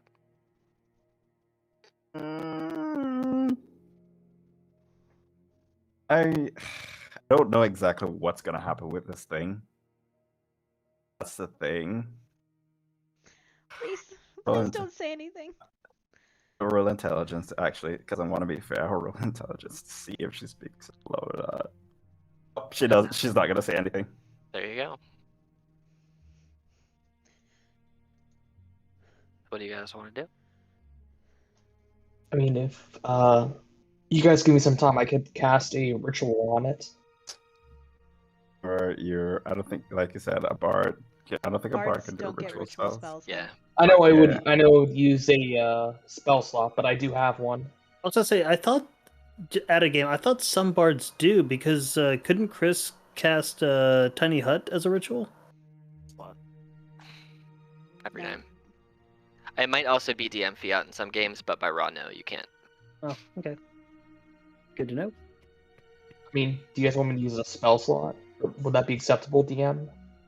I mean, if you what are you trying to use it for? Let me ask you that. Identify. Maybe on the book to figure out like what the magic is.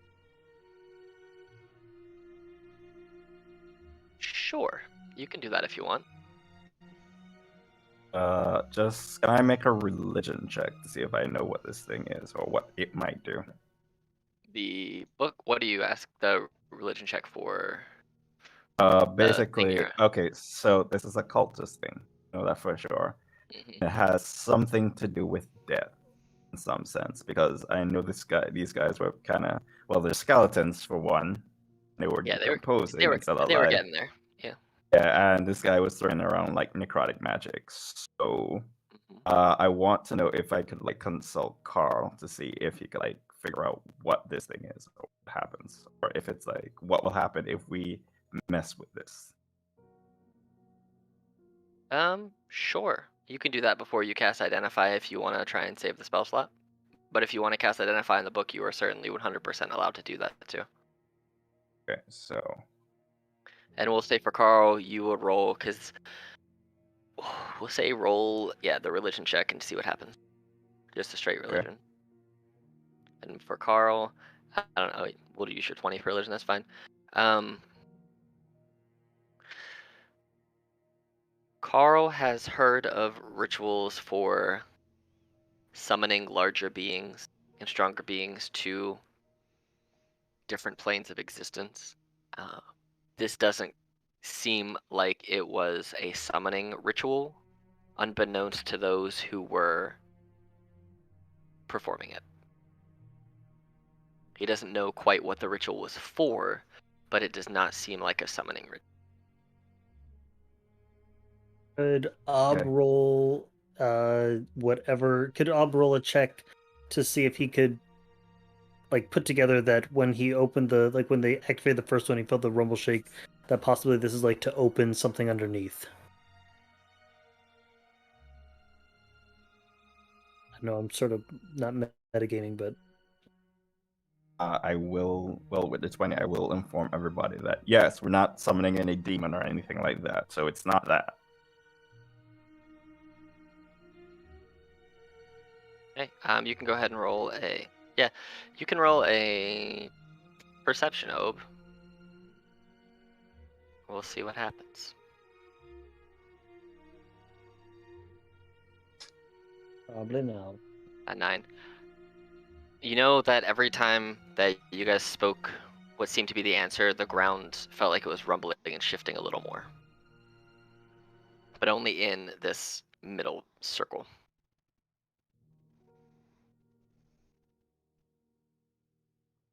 Okay. He would relay that information. That when he was standing on the circle, he felt the ground shake. All right. Okay, so what are we gonna do? We wanna say the word, or do we You- guys wanna? Do you want to do the identify on the book? Actually, can I say something to the DM quick? Sure. You can just send me a message. I mean, in game. You Oh, yeah, said that's fine. we couldn't understand all the languages, correct? Correct. So the thing is, before I understood the ritual thing, I actually have several rituals with my bard. I have comprehend languages, detect magic, and identify. Okay. I mean, if you want to cast comprehend languages as a spell, you can read every language in this book. I mean, do you guys want me to do that just to figure out what it all says? That is your call. Yeah, I'm not gonna tell you how to spell yours or spend your spell slots. Probably better have all the knowledge. So yeah, I guess I'll use one spell slot for comprehend languages. Okay. As you sit there for a second and you take some soot and salt from your component pouch and kind of sprinkle them over the book, kind of draw a divination ritual inside of the book. Your eyes kind of glaze over for a second in this almost black and white, grayish kind of fog, and then they're almost like you give yourself cataracts for a second, and then they're clear, and you can read all of the languages in this book. As you touch the pages that you didn't previously understand, you're reading through, and as you read through this book, you understand that it is in fact not a book for summoning. This ritual in this book that they were performing is actually a transmutation ritual. And it is to transmute the land above the temple to gain entry into the temple once the command words for completion of said ritual are spoken. And once those are spoken, the book goes on to describe how the earth will shift and move to provide those with entrance, but to be wary that you might not be able to see the evil that lies ahead. Yes, transmutation. I would relay that to the rest of the party. Okay. It's I just would look at Easy and Boop. What do you two think? It doesn't seem like it's summoning, but this temple might house the evil we were sent to kill. Easy is looking down over the circle from the pedestal where the main guy was standing with Boop, and she kind of looks down, and I was wondering if I could roll an investigation or perception check to see if there's any runes that are carved into anything. Yeah, 100% you can do that. Which would you prefer? Whichever one you would like. I'll go with investigation. That's a natural Can one. Boop join? Boop can also join if you so choose. Easy 19. suddenly realized how high she was, and she steps back. All right. So as you're looking around for runes, you don't see any on the rock that you guys are on. You guys are like 10 feet up in the air too, up there. And it kind of slants up and down a little bit, so you can get down no problem. But as you're looking around, you see that on the pillars, each one of them has a rune carved on it. You can't quite make out what it is from where you are, but you can see that there is engraving on the two you can see immediately are this one and this one. The other two, you can see there's something etched on them, or the other ones, but they're just a little further out of range. We're like, yeah, you know there's something there, but you just can't see specifically what it is.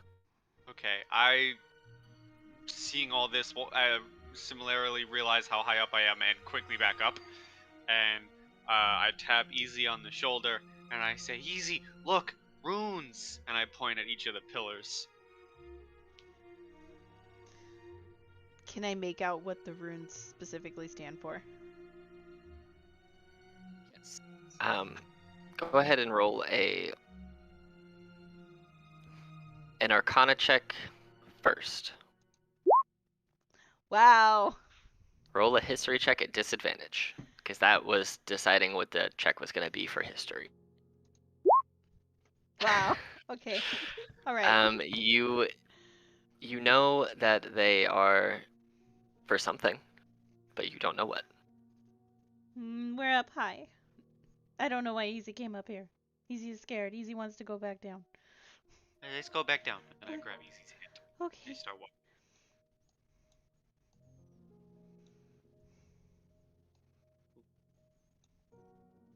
Boop. Boop. Boop. And now that we're at the bottom, I kind of just point up at the pillar again and say, now you can see without being scared.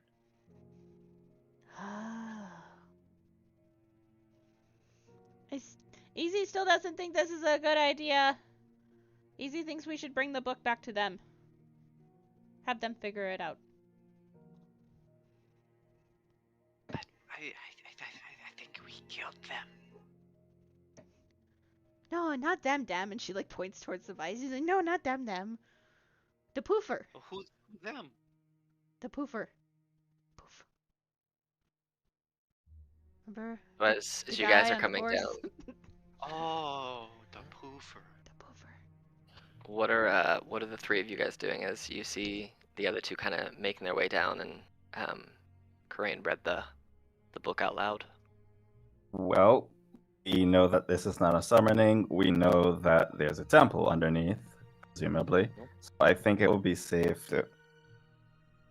I think it would be safe that we just got. Hayase just say the answer to the riddle, complete the Okay. circle. As you say as you explain the Roman numeral situation that you were explaining earlier, you see that the middle begins to ignite with purple again, and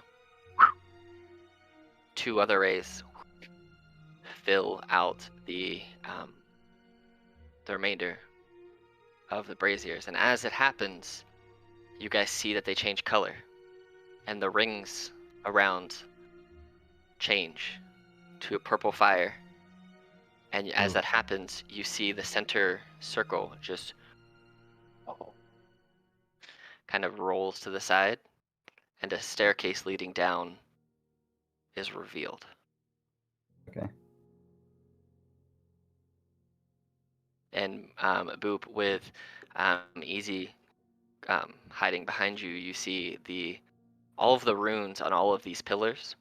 As the purple rays transform into this circular purple ring of magic in these braziers, you see that the runes all light up as well, also emanating this slight purple glow, almost in sync with the circular magic that has appeared, and they're all kind of pulsating together. I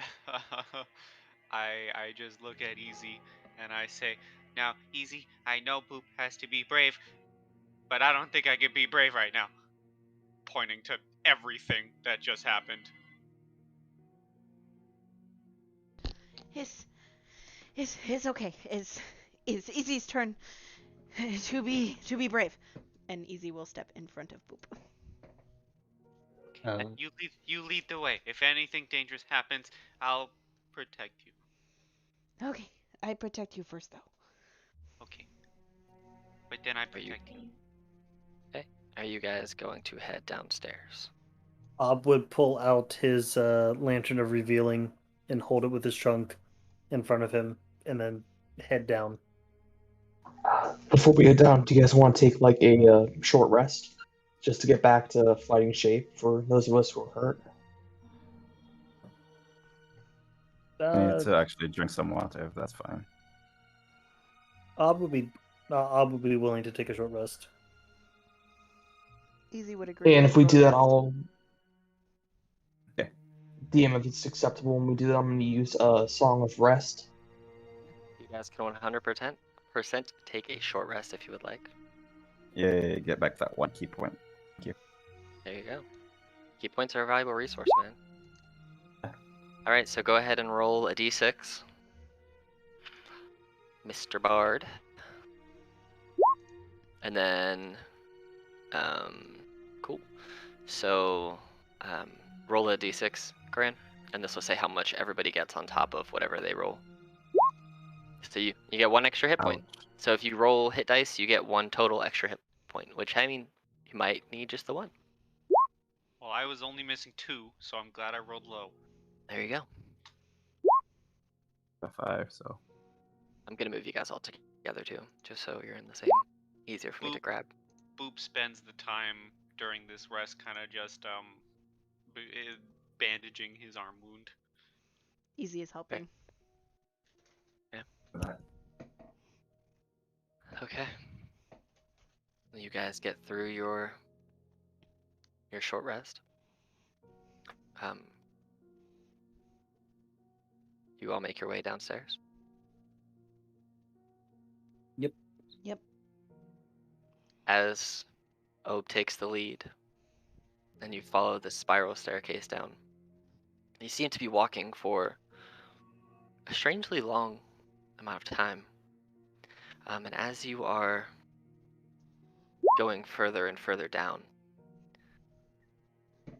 something weird, two weird things kind of happen.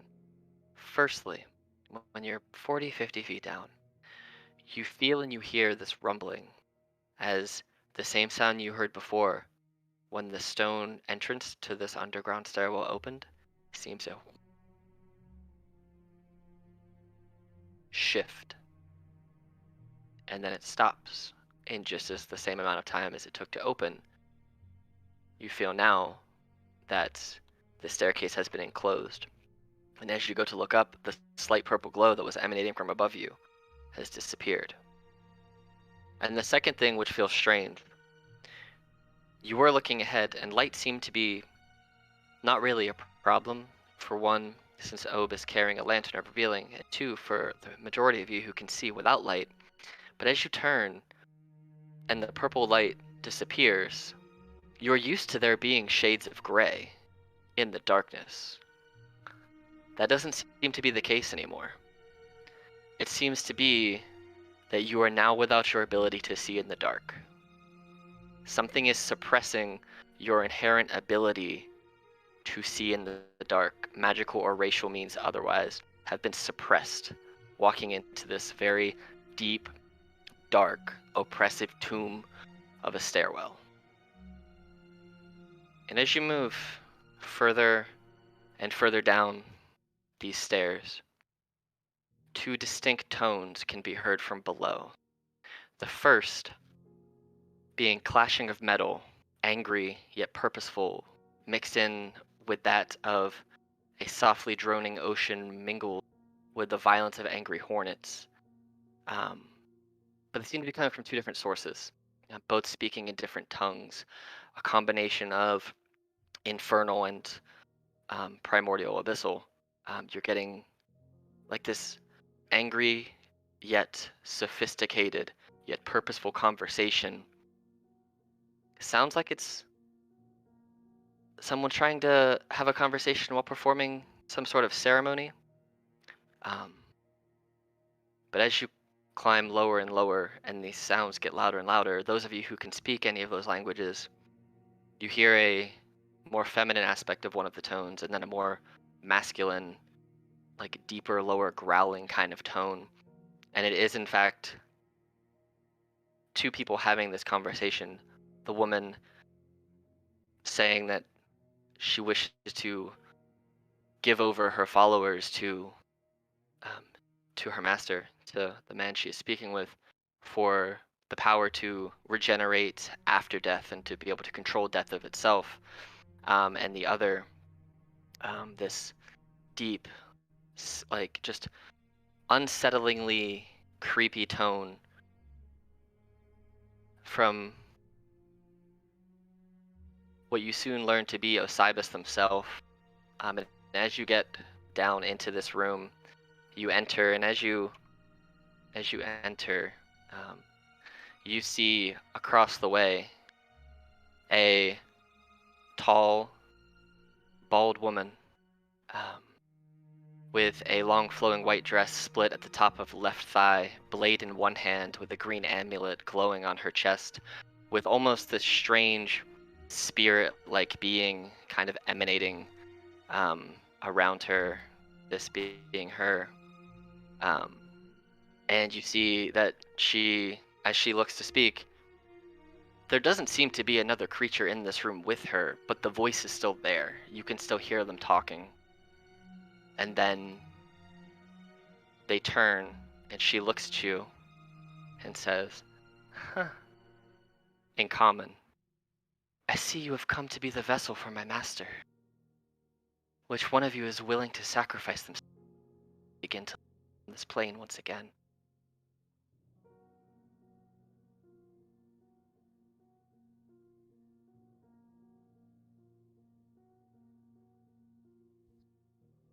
Ob would step forward and say, "You misunderstand our intentions. We're not here to be a vessel, but to ensure no vessel is given." Well, if you don't intend to be a vessel, and you intend to stop a vessel being given, I believe that you have come to the wrong place. Because you see, for this itself is the sacrificial chamber where I will master. The other way around, there is nothing you can do with which to stop me. As you see that the weird spirit thing that's floating around her upper body, she kind of moves her arms almost like like a snake. It almost feels to you, Hayase, like a Wanti priest, kind of a priestess, how they kind of move with these snake-like movements. But she is not a Wanti. She is, for all points and purposes, she looks like a human. But she kind of moves like people of your race. And it's strange. It's this weird feeling of discomfort, but at the same time, you know she believes in what she's saying and that she doesn't believe that you have any chance here. And once again, she says, "I will make the offer to all of you. Anyone who wishes to sacrifice themselves to my master. You'll still be you. You'll still know what's happening. You'll still be able to watch. He won't kill you. He'll merely use you as the vessel, provide you with the power, and, well, every now and again, he'll let you out to have some fun. Let you visit whom you wish to visit. No obstructions. He'll give you a week here, a week there. It's like a mini vacation for him. You can do that as you wish." May I interject with Carl for a second? Yeah, we both have a problem with that. Go ahead, Carl. Do your thing. Yeah, go for it. So in your head, Hayase, you hear Carl very, very angry this time around. More angry than usual. And he says to you, "Kill her. Take her soul. Gain her power." I'll look at her. And I'll basically say, "So you seem to be in tune with your, master right there. I'm not sure if you heard this, but Carl, in my head, is basically saying that to you right about now, which I have no problem with because, one, you clearly have some kind of a god complex, and two, I already have a voice in my head telling me what to do and all of that, and he has a better deal than whatever you're offering. So I think the best option, and I think everyone agrees on one, we should probably kick your ass at this. Is everyone in agreement with this, or am I just the only one? Because I just go and swing it. Easy agrees. Easy Boop thinks she's agrees with dangerous. Easy.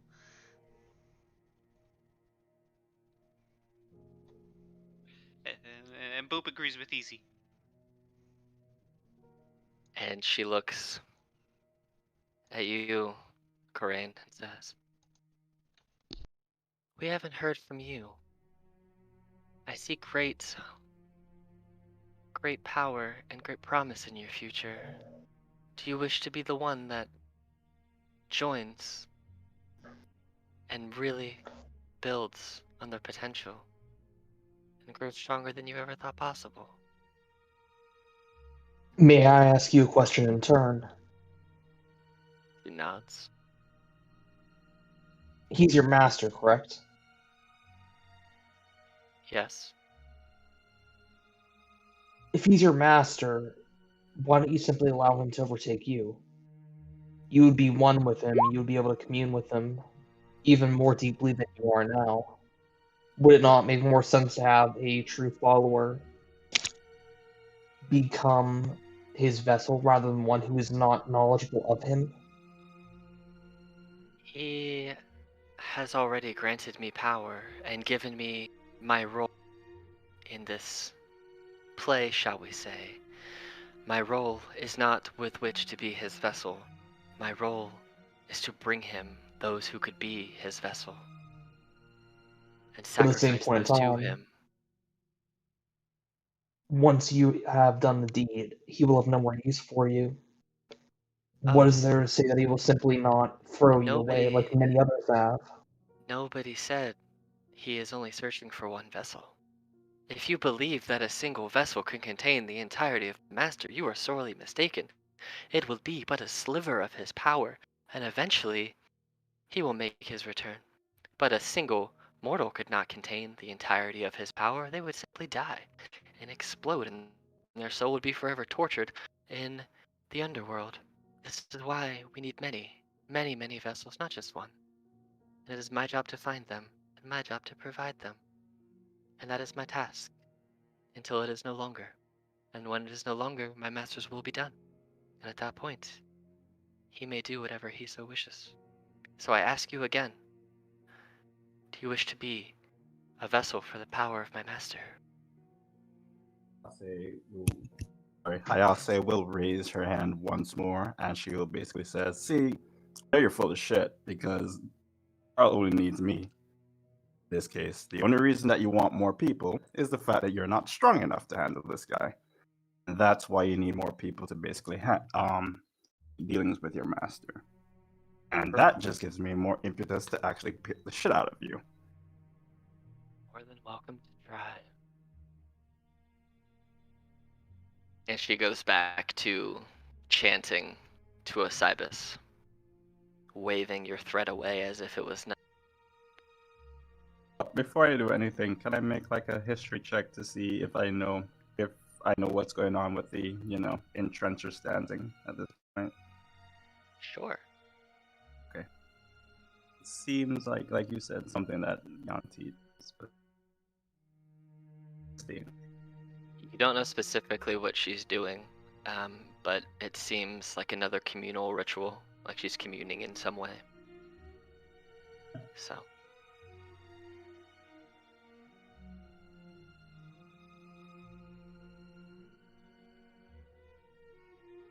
What do you guys say?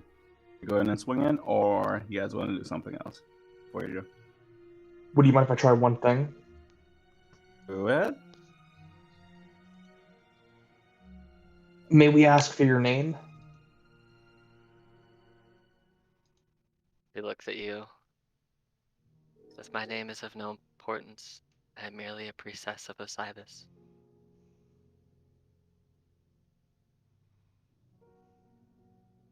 Is there anything that we can do to prove to you that he is false and lied to you? Because he has. But he has not. He's given me power that of which I could not have obtained otherwise.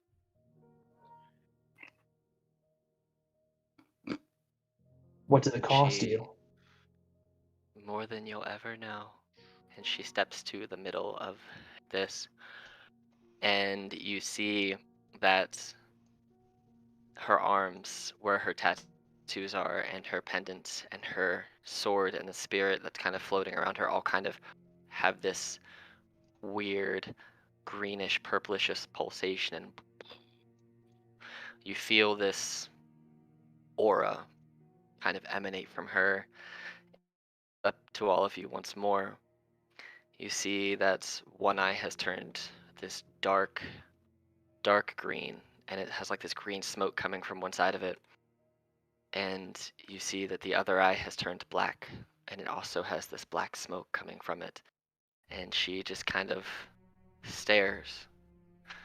She says, well, I will give you all one more opportunity to accept my master's power. Otherwise, well, I think you know where this is going. What do you say? Carl again. Go ahead. You Sure. have a feeling I know. Because you're giving me perfect opportunities to hop in as Carl. Carl just says in your head, "The bard speaks too much. Take her soul."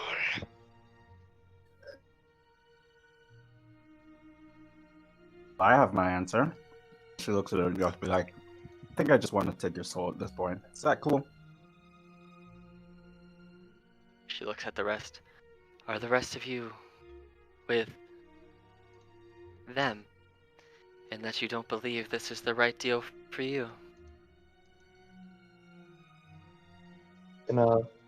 Alice said, I guess you're just one ugly piece of crap and then vicious mockery. Yeah. Anyone else want to do anything prior to the save? Want to say anything, should I say?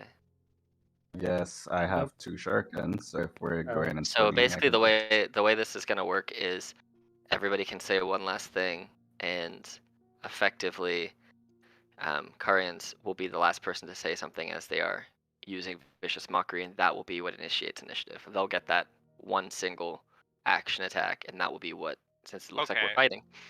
So all of us get to say something, not you can do an see- action. Correct. You can say something. Okay, that's fine. Boop would, from behind Easy, just say, "Easy, get ready," and then, start pulling off his bow and get an arrow ready. Easy would start flipping through her book, wondering what she's gonna do. Okay.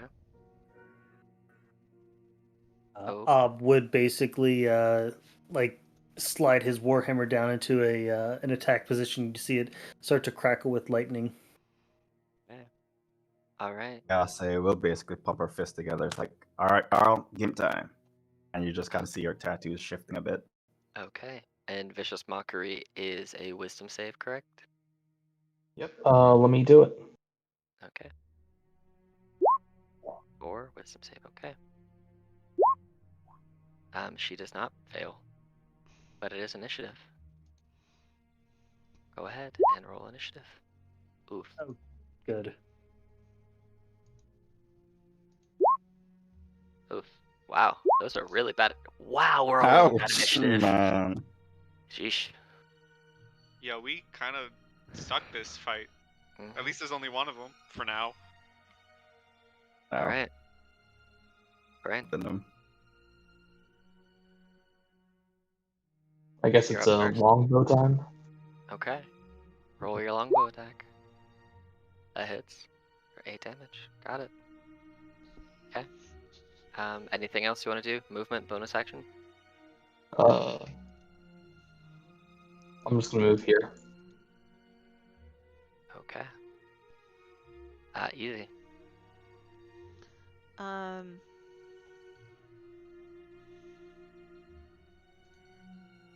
I don't think I can get as close as I need. Oh, can I? Maybe? 5, 10, 15, 20, 25, 30. Want me to stoop down and just ride over my back? 60. Can Dang do it. that. I can't get to where I need Oh, to be. it's 60 feet from where you were.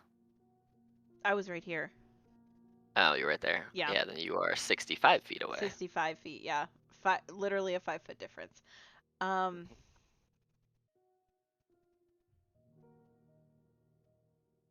Sure, we're gonna do something a little different. She's gonna look back at Boop and she's be like, okay, I protect myself. You protect yourself, and you stay safe. And she's gonna go 5, 10, 15, 20, 25, 30. And she's gonna flip through her book and learning one of her new spells. She's gonna cast Warding Wind around herself. Okay. So it's a 10-foot radius of warding wind, huh? So let me put this up for you. What color you want it to be? I got it. Boop. Okay, cool. Cool. It should be. Everyone should be able to see. Oh, I think it went away because I saved it before it was there. But now it. Why you turn it off? I didn't mean to. I was making it so everyone could see where it was. But yeah, so you should put. You can put it back up again. Boop. And it should work. There you go. Everyone should be able to see that wind now as a little little hurricane appears around her. And you have concentration, so I'll put a little blue dot on you. Blue. All right. Anything for bonus action? That will be the end of my turn. Okay. Hi, Asa. Question.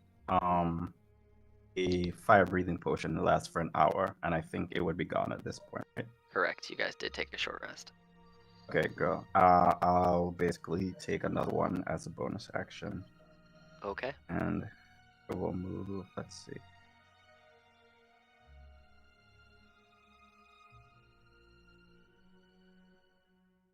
Okay, so I'll move. Yeah, there we go. 1, 2, 3. 4. That should be it. One more. 5.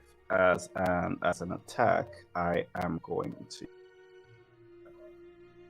Oh, that would be a bonus action. Never mind. Okay, I'll just throw my last two shurikens at her. Okay. 9 misses and 11 misses. Yes, they both do miss. All of them are gone. I'm gonna put a little red dot on you just so I remember that you have the fire breathing on you. I know it's not concentration, but mainly a reminder for me because I'm gonna forget, and so you don't forget too. Boop. Oh, do you want to do anything with Doug? Yeah, I was about to get Okay. to that. Justice for Doug. Yeah. Just Doug. 1, Doug's shambling up with his gems. 4. Okay, I think it's supposed to be. I don't want to get him too close to this. Should be enough. Okay, then. Doug will use a short bow. 21. That'll hit. Going for first blood. Second blood. 6. 6 damage. Okay. All right. And that is Doug's turn. Yep. Okay. So, what do I want to do? Well, first of all, I'm going to start running. So 5, 10, 15, 20, 25, 30. And as I start running, I kind of grumble to myself. And I mean, Easy's deafened, so she can't even hear me. But I shout out, fine, you just stay safe. And I will fire an arrow at this person. Okay. Eventually, an arrow will hit. 19? That will hit. Oh, sweet. So as I fire the arrow and it slams into her, shadowy magic, a shadowy form kind of starts overtaking her as I make it a psychic, or a shadow arrow. Okay. Which is this. Oh, okay. Cool. And she takes 19 damage. Got it. I'm also, I'm also going to make it a distracting attack. As I fire the arrow and the magic starts taking over, I say, yeah, he's right, you are ugly. And so I add a superiority die to this attack, which is a D... You take the Battlemaster feat as well as Arcane Yes, Archer? I did, sir. Of course you did. Shit. So that's All 5 right. more damage. And I need a Wisdom saving throw. Okay. Okay. A Wisdom saving throw, huh? Yup. I don't know what my save is, but I don't think an 8 beats it. No, it's like 8 plus something plus something. Like So 8 plus your proficiency plus wisdom, I think. Saving. Yep. So Yeah. the person can only can't see farther than 5 feet away from themselves until the start of my next turn. Okay. And the next attack on them has advantage. Cool. That's fine. They were looking at you, so they do know what was straight ahead of them. So there's that. That's the But point they of the can't. distracting attack. But they can't actively swing. So they know that Hayase is directly in front of them, and you guys are back there somewhere. So she's gonna use her 30 feet of movement and just run right in. As a bonus action, because you've stripped it to where she can only see what's immediately around her, you see Hayase crumbling out of the shadows of the floor. A shadow appears standing right beside you. Okay. And the priestess is going to take 2 attacks against you because she can see you, because you're the only thing she can really see in her shadow. So here's the first attack with her soul blade, a 17 for 9 piercing damage, That does hit.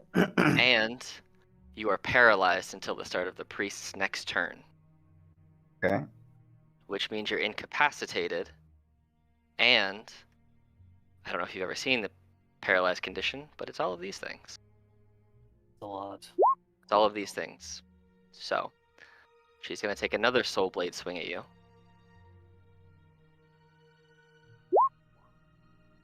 22 is going to also hit.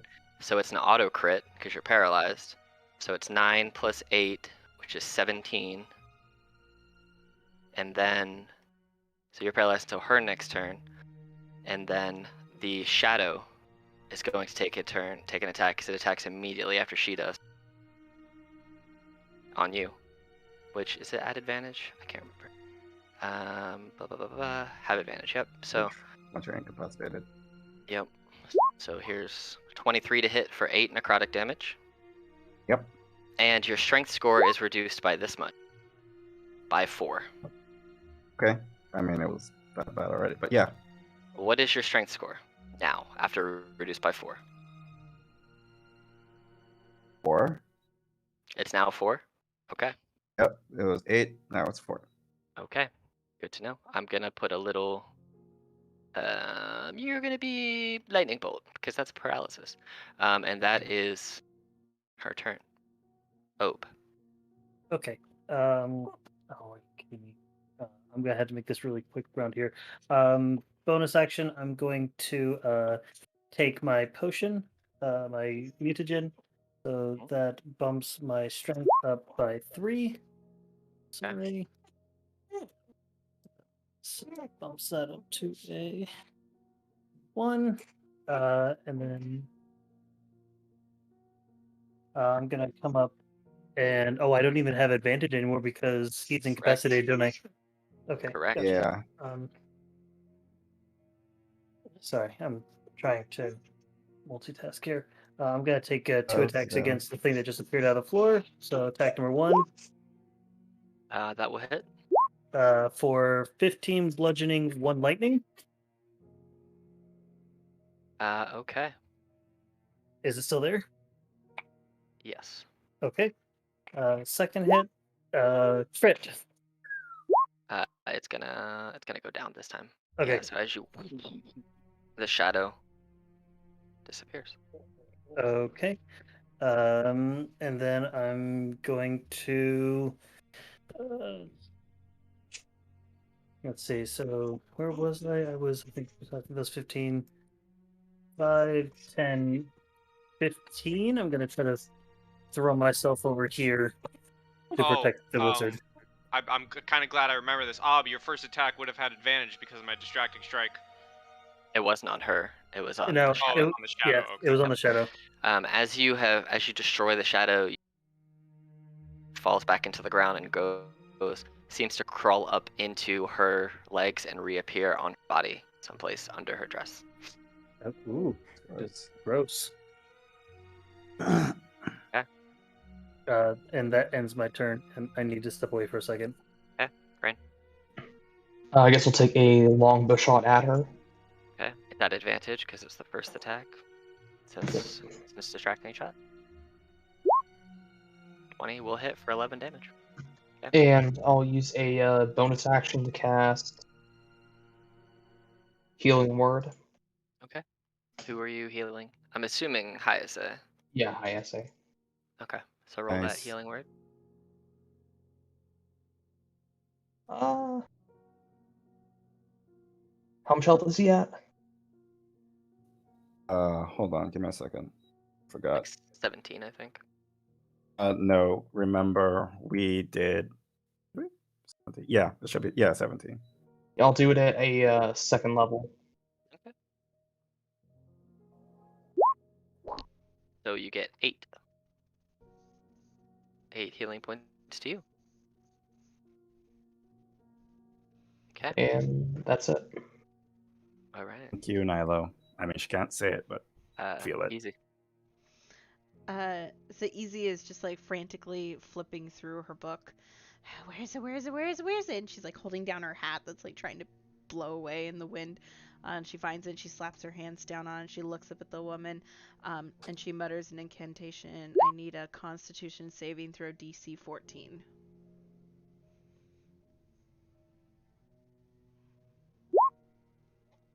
Hey, be blind.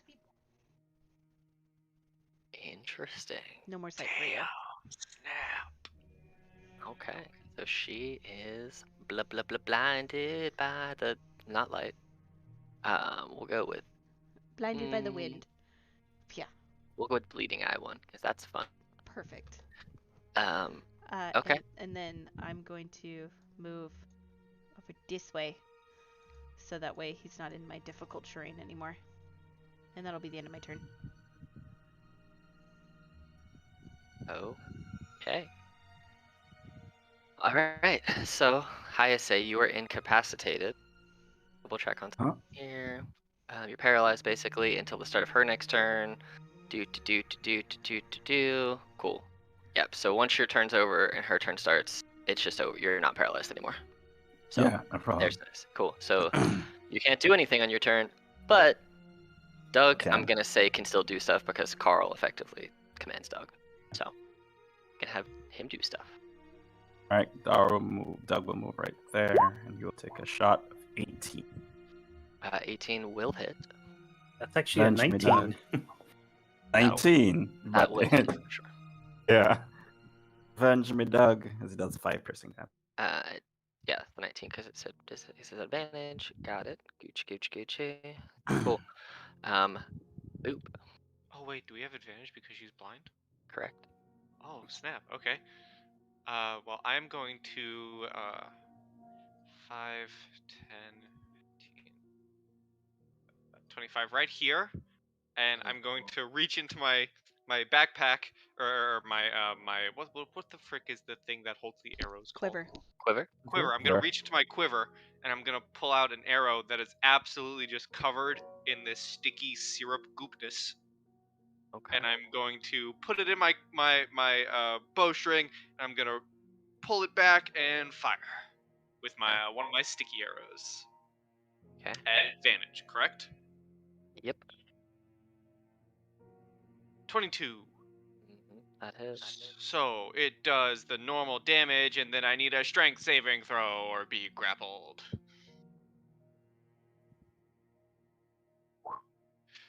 Sticky syrup just covers her as she is now grappled. She is now not going to be able to move anywhere, which is fine. Okay. Cool. She is lay roped. We'll say that here because she's grappled. Okay. Cool. Okay. Anything else you want to do on your turn? Nope, that's my turn. Okay. So the paralysis ends on you. She's blind, so everything she's going to do is at disadvantage. So she didn't even know that Ob ran up on her and smacked at her, so the only thing that she knows is because she locked you into place. So she's going to attack you at disadvantage 2 times. Because you're right there. Oh, wrong one. Disadvantage attack number 1. Is that 17. me, right? 17 to hit. Yeah. Alright, so that's 5 damage. And you are once again paralyzed until the start of her next turn. and then she's going to attack you again at disadvantage for another 16. Misses. Okay, cool. So you're stuck. She's stuck. We're all stuck Everyone's stuck. in the world that we live in today. And now she's Okay. gonna get to roll a con save to see if she can begin to see again. She is no longer blinded. Correct. But Does she is she? covered in she's- syrup. She is syrupy, and it's a full action to break the grapple, right? Yeah, I believe so. Cool, that's fine. I made the item. Yes. Ope. Cool. Okay, so it's just straight attacks now, correct? Yeah, she's not blind anymore. Okay. And you see Hayase is still paralyzed again. Okay. Then I'm gonna take 2 Warhammer attacks. Okay. That will in fact miss. Real quick. I point my finger out to her and I use my blood curse of the mark on her. Are you amplifying it? You know this better than me. Amplifying it, I had to use. Yes, I'm going to amplify it. Okay, so you take damage equal Yep. to your Hemocrat die, and since you've already made one attack, only your next attack is going to have advantage because it's till the end of. Yeah, So, yeah, I okay. realized that after I did it. Yep. So, So you take 4 damage as you basically crack yourself with your Warhammer, and you get advantage on this attack. It's a good use of it too. that is a very good use of it. So Alright, that so is roll going your to damage. be so 15 plus 8 23 plus 2 plus 6 is 25 plus plus 6, 31. Plus another 3. Okay. Alright. She is looking real bad. And that will be my turn. Okay. Coran. He will get his longbow and take a shot at her. Okay. And she is no longer She is no longer Blind, blind, correct? correct? Yeah, Yeah. so it's just a straight shot. So that is going to miss. I'd cast once again a bonus action, healing word on Hayase or Hayase? Yes. Yeah, Hayase. Okay. Yeah. Roll your healing. This would just be a first level though. That's fine. Let's heal. How small that is. So 5. Okay. So- Easy. Alrighty, Easy's gonna frantically flip through her book. No, no, no. She's no longer blind. No, no, no. And she's gonna find the spell she wants to do and point out a little claw, and she's gonna drop Shatter right here. But she's as she does, she's gonna yell, "But not them!" And being an evocation wizard, they both pass the save and do not take any damage. Oh, sweet God, yes. Okay. My heart stopped as soon as you say I cast it there. Just like, oh shit. So Nope, she panics and saves people. as you cast Shatter, you see that Hayase, you're able to move again. You see Yes. that your paralysis fades, and you see that she falls, her body to the ground. Something else is gonna pop out. Hayase, what would you like to do? Okay. So she falls. Okay. First things first. I'm gonna take 2 healing potions, once a bonus action as an action, because yeah, this doesn't feel like it's the end of this, so yeah, get as much as possible. And I can move, so I'm gonna take the healing potions first and then so both of them. I could take healing potions as an action as a bonus action, right? Yeah, that's fine. Because that'll be your Okay. full turn, short of moving anywhere. Kiki. Fine. So 15. Great.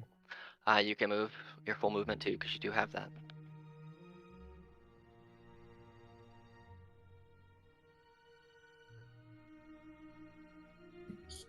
Here. Yeah.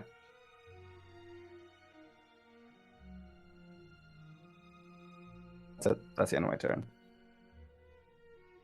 Okay. Boop. She's prone? She looks dead to you. She looks dead to me. She got knocked down real hard by the shatter, and she's on the ground.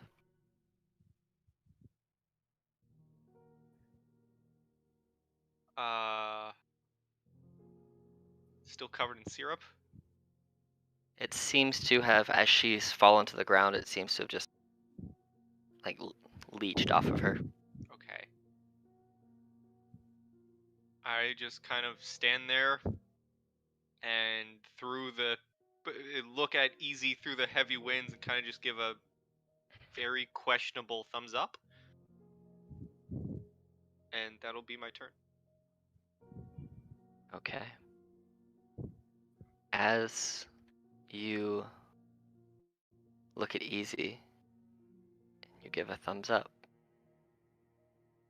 you see that her humanoid body seems to have this black energy kind of crawl around her, like she's being encompassed in some type of necrotic cocoon.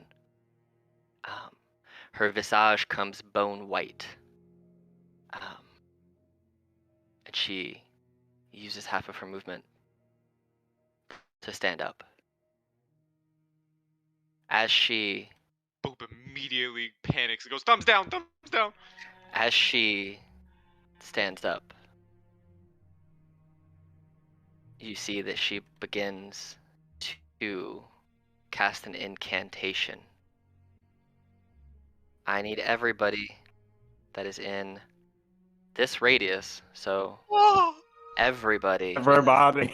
As she stands up, you see that the black energy that encircled her, her green bluish spiritual snake that had been kind of floating around her, seems to almost be skeletal.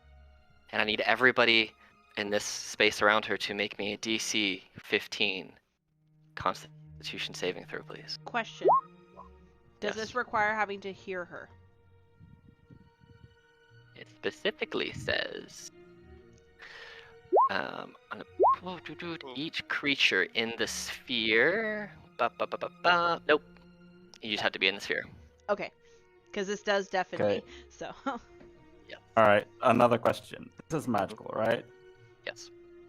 Okay. Oh, it's the one I'm worried about now. Oh, fuck. Oh no. Okay. As this black energy seeps from her into this giant circle that is all around her, you feel this sense of dread and death kind of appear, and this necrotic energy crawls up all of your legs. And those who passed will take half of this, and those who fail take all No one of it. passed. No one. No one passed. So Oh, you all no. take Ah! you all take 36 necrotic damage. And the answer to your question is no. You cannot use it for that.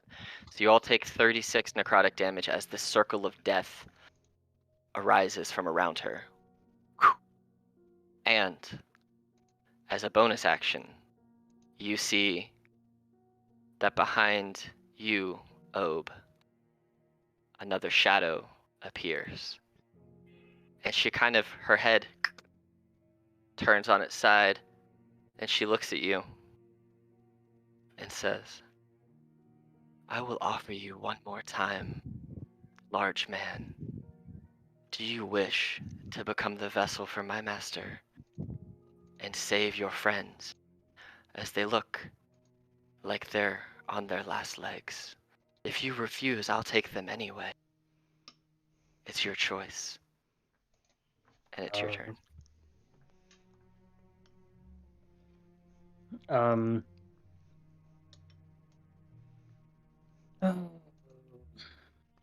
The shadow stands there. It does not attack you, but it is looming over.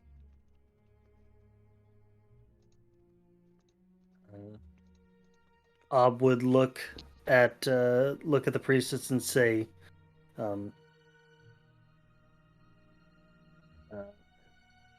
your god's honor, do you swear that my friends will live, and and my vessel will never hurt those I love?"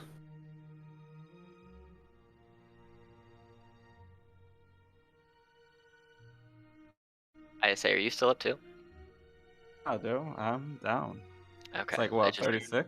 yeah, it didn't update your HP. I am amazed I am still up. 2 health. She looks around. She looks at all of your friends who are on death's door, bar one. She says, I have no need to lie. I never have.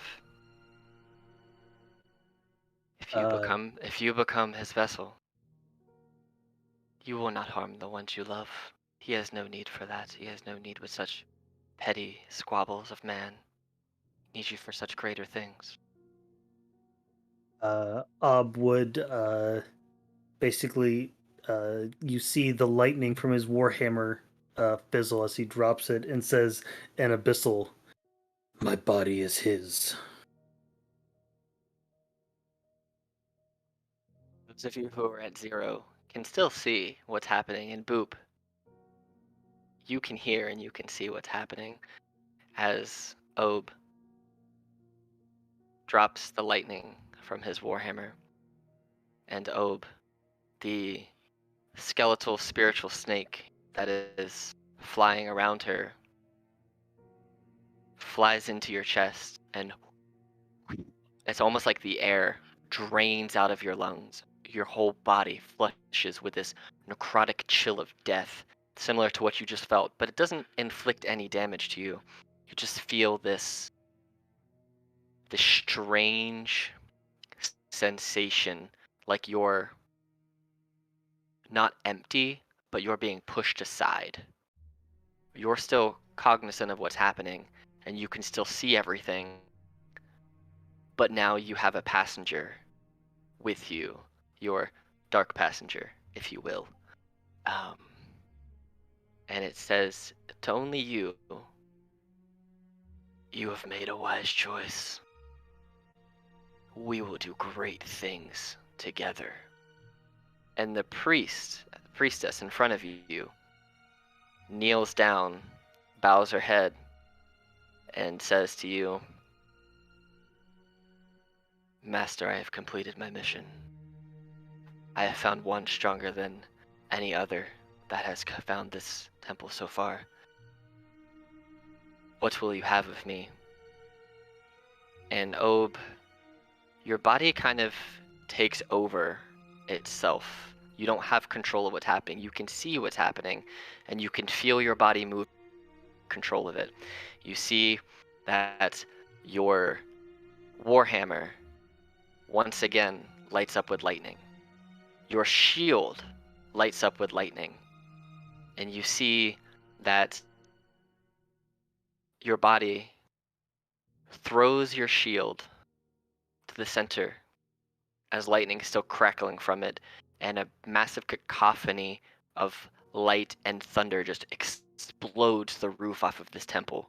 And as you look up, your body forces you to look up, and all of you can see this in your passing. As you're slowly creeping closer and closer to death, you can see the 3 moons once again. But this time, the full moon that was green is black. The half moon that was purple is black.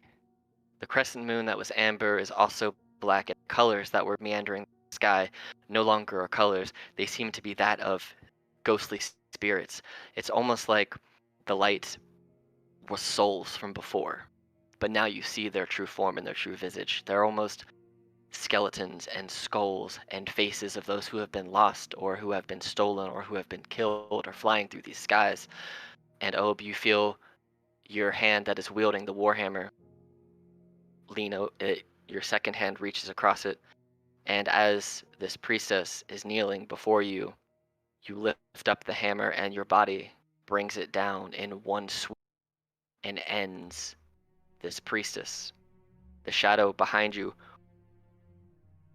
fades away, and this being that you're not quite sure what it is looks to all of your friends, and you hear them say to you, "I will keep my promise starting now." And you see all of these purple beams shoot from the center of Ob to each one of your bodies, Boop included. And for a second, Boop, you fear the worst. You fear that you're going to die. Ob, you have the same feeling. But as these beams stretch out from your chest to your compatriots, you see that it's not taking life from them. It is instead funneling life into them. And you are all healed for 20 points of healing as this power just pulsates into all of you. But as you get this healing, you cannot move. As you see that Ob now looks different. Not deformed, but looks different. There's just this different aura about Ob. And you hear this voice comes from Ob that isn't Ob. And it says, "I made a promise to this one." Doug is back, yes. Oh, thank God. "I made a promise that he will never hurt the ones that he loves. I intend to keep it. And instead,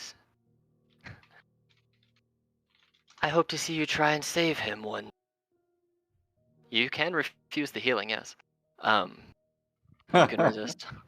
And you see that Ob, after you have, as your hammer still lies in the crushed skull of this priestess, you see that this energy pulsates down your arm through the hammer, and the remains of this priestess transform into a chest. And the voice emanates from Ob once again that says, "Take what you have earned and leave. Maybe we'll see each other again. Maybe you'll save your friends. Maybe you won't. We'll see. Maybe he'll see you again. I don't know." And with that, Ob, you feel this almost sucking form as your body is pulled. And you all see Ob disappears.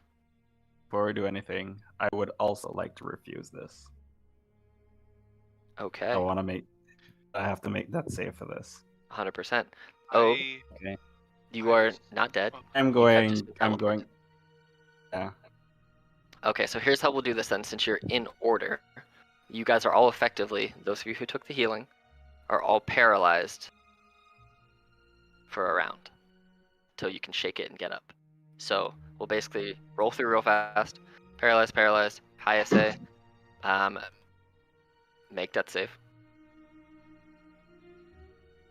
12, it's a pass. Boop, you're fine. I'm standing there. I'm not paralyzed, right? Correct. I'm standing there just in utter shock at everything as I was slowly getting ready to notch an arrow to fire directly into Ob. I kind of drop both my bow and my arrow, and I just take my full entire turn to run over to Easy. Okay. The priest, you guys see that the body of the priest disappears and is replaced, like I said, with this chest. So this chest is where her body was. Ob, as you are being pulled, you feel that, yes, you have been teleported, but something's different. You've been teleported, but you're in the sky. You're not on ground. And as you look down, you see that on your feet is a pair of boots with wings, and they are keeping you in the sky. And you now have winged boots on your feet with the ability to fly as you are standing, or flying, should I say, looking over Virton City in the DDG. Karain. you're paralyzed, so you can't do anything right now. Easy's They only paralyzed. last one turn. Yep. Once it gets back to you now, your paralysis fails now. So on your next turn, you can do whatever you want. But Hayase, you gotta make another death save. 19. Cool. Boop. Easy's just on the ground, paralyzed, right? No longer paralyzed. Paralysis has been Okay. shaken. I kind of just grab her and pull her into a hug, and Boop is here to protect you, and that'll be his turn. Okay. The priest is still a treasure chest, which is glowing. Oh, you still find yourself flying above, and you're looking out. How are you feeling, or how are you feeling in this moment? What are you thinking? Obe will be very distraught, and he's basically sort of sworn his life to try to stop these things, but the fear, knowing that he would die, and the fact that he had just gotten his mother back, basically meant that he would do anything to keep her safe, and if he knew that if he was dead, there would be no one to keep his mother safe. So he is concerned that this creature now inside of him, it will just honor the deal. You feel this concern. You feel this cold comfort, like your whole body just was dropped into a pond of frozen, frigid ice water. But instead of feeling dismay and coldness, you feel this comfort and affirmation when you thought of this being honoring their pact that they made with you. Corain, you are no longer paralyzed. You are free to do whatever you wish to do. 10, 15. When he's right here, he's going to cast a healing word. Hold up. Sorry. No. Let's It happen. is. Yep. Yeah, no. I understand what you're gonna do, but let this happen. It's me. So you don't want to get healed? That's fine. You can Nope. refuse. Yeah, if you're trying to be healed and you absolutely refuse to be healed, Carl This is can. between me and Carl at Carl can reject the magic this moment. knowing That's what that this they is going want on. to react. If I die, I die. That's fine. Yeah. Corain, you go to cast a healing word on Hayase, and as you're casting it, you're used to your magic taking effect. You had just healed her multiple times in the previous fight, so you know your magic works, and you know that they have the capability to be healed, but something is resisting. It's like as you're trying to cast this magic and almost encase her in this healing blanket, per se, it just is broken. It does not work. Then I guess for my action, I'd open up the chest. Okay. You move over and you open up the chest. And I'll just, as you're up there, you're looking through it. Once we get back to you, I will tell you what you find in there. Easy. As Easy is pulled to the sitting up position and Boop hugs her, she drops her book and she just hugs Boop back and just very quietly cries into his shoulder. And that is the end of my turn. Hayase.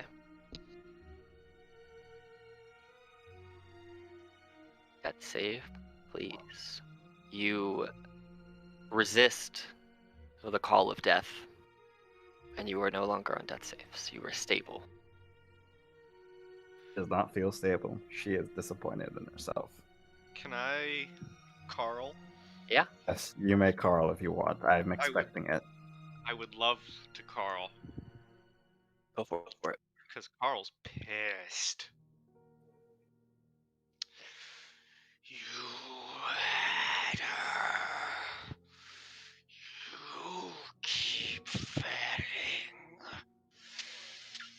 I thought you wanted this power, and yet you keep disappointing me time and time again. No. I know exactly what happened. This time I was weak. Next time, this won't happen again. She just kind of stands up and she looks at him. If you want to get powerful, you're stuck with me regardless of what. You gotta help me out through. You have to meet me halfway on this.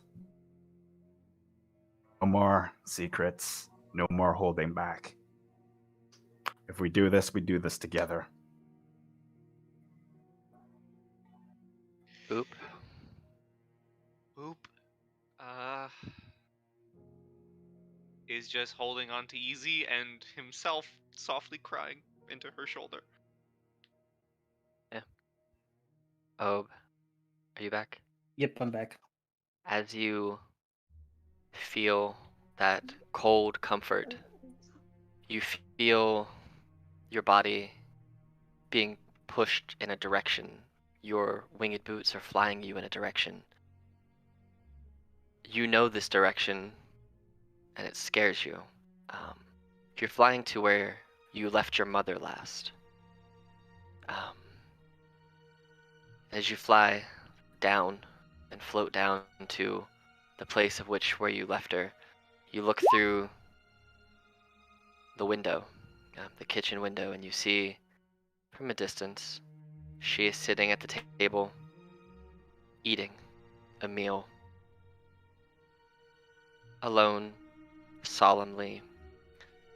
You see that she has this sad look on her face, and you can tell that she knows that something.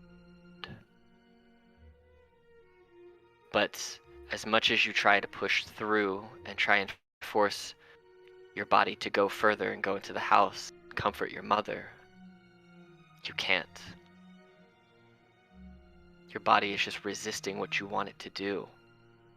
Your nerves, your feelings, everything that you have of which to control your body, it's not responding to what you want it to do. The frustration is building up, the anger is building up, the disappointment, the fear, it's all building up. And then your body floats away, and you start to fly in the opposite direction. Corain, as you open this chest, it glows with this bright, almost radiant green light. And as you reach in, you pull out this bag, and in this bag, you look at it, and it kind of calls to you, and your arcane knowledge kind of tells you that what's in this bag is a magical dust of sorts, and you have dust of dryness, 9 uses of dust of dryness. And as you pull that out, the light fades and the lid slams shut. As you try to open it again, it seems to be locked to you. So it gave you something for your attempt here and for your work, and as a reward for trying, it gave you what it believed might be of use to you in the future to maybe come back again or maybe try something again. Easy. Sorry. No, you're good. This is what you got. What were you gonna say? Sorry. Also, can I use a bonus action? Oh yeah, sure. Just, so was that my action to take the item out? No, it just happened because you were already there. Then can I use an action and a bonus action to heal Boop and Easy? So you can only cast. Yeah, sure. I don't care about mechanics right now. So yeah, you can throw 2 healing words. You guys, after Corain pulls out this bag, you feel this warm magical comfort arriving over both of you, and you both are healed. We'll say it heals both of you for 11. You both feel this warm healing magic come over both of you, and Easy, you guys sitting there crying in Boop's arms, him crying in yours. What do you wish to do? Just crying and talking. Hayase, anything else you wish to do? Doug will basically lift me up. I guess he would. But he's still gonna try and force feed me a healing potion. Okay. We'll take. All right. As he force feeds you a potion, you guys all see the chest that Corain was just in kind of opens up, and light just blasts out of it and lands at all of your feet. And I will say, the items that you all get is Hayase, you have this decanter that lands in your hands, and as you go to open it, you have this urge to just pour it out. And as you're standing there just pouring and pouring and pouring and pouring, it seems like there's an endless supply of water in this decanter to use for whatever you wish in the future, whether it's for survival or for other means. You have this endless supply of water in this decanter. Boop, as you're there trying to be comforted and to comfort Easy, you see the short bow on your back feels a little different. And as that green light goes into it, you see that it kind of changes the shape and the form and the sturdiness and the strength of this bow. And it feels like it has been magically imbued somehow. Mechanically, it's now a +1 short bow. Easy, as you are doing the same, comforting Boop and Boop comforting you, and you are just crying, you see that the clothes that you're wearing, you're hit with this green magic, and at first it's almost terrifying because magic had just effectively killed you or taken you to the very brink of death. But as you look at your newly transformed clothing, you see that you have many, many, many pockets on this new robe. And mechanically, your outerwear has changed into a robe of useful items. And as you guys are sitting there recuperating or attempting to recuperate from what has just unfolded, the scroll that you were given with which to go home begins to activate itself. And without facing any resistance, unless you actively don't want to, May it I begins. Yeah, Carl for 1 second before this happens? sure. Hayase, you hear in your head, "You will not disappoint me ever again." And if it's cool with Hayase, something special is going to happen. Okay. First of all, Carl is essentially going to command you to rise into the air. Almost floating. And if this is cool with the DM, this description. Go on. So Hayase begins floating into the air at the will of Carl. What a name. What a fun name for this deathly lich helmet. I know, right? And if it's cool with the two mods here, Carl essentially forces your astral arms to unleash themselves, and as they pop out, instead of the fists that they were fists, right? Yeah, basically. They are now large claws. And what this essentially will do for you in my head, again, if the mods are cool with it, will allow you to add, I'm personally thinking 2d6 necrotic damage to all of your attacks for your astral arms. That is up to them. We'll talk about it Okay. afterwards. Yeah. As essentially, the helmet has upgraded. As you guys start to see the scroll float out from Easy's pocket, it starts to unroll, and you see this giant circle start to form. And you recognize the rune in the middle as the image of the DDG Tavern. And as it completes its creation, you guys feel this warm, welcoming feeling as you are all teleported back into the tavern of the Dungeon Delvers Guild. But as you look around, you see that Ob is nowhere to be found. Doesn't seem that anything has changed from when you left 10 hours ago. It seems like it's still the same time of day. but you've had this experience. You've maybe lost a friend. You're not sure. But you're back. You feel different. You feel changed. And you are back in the tavern of the DDG. Obe, you feel yourself being pulled higher and higher into the sky. And then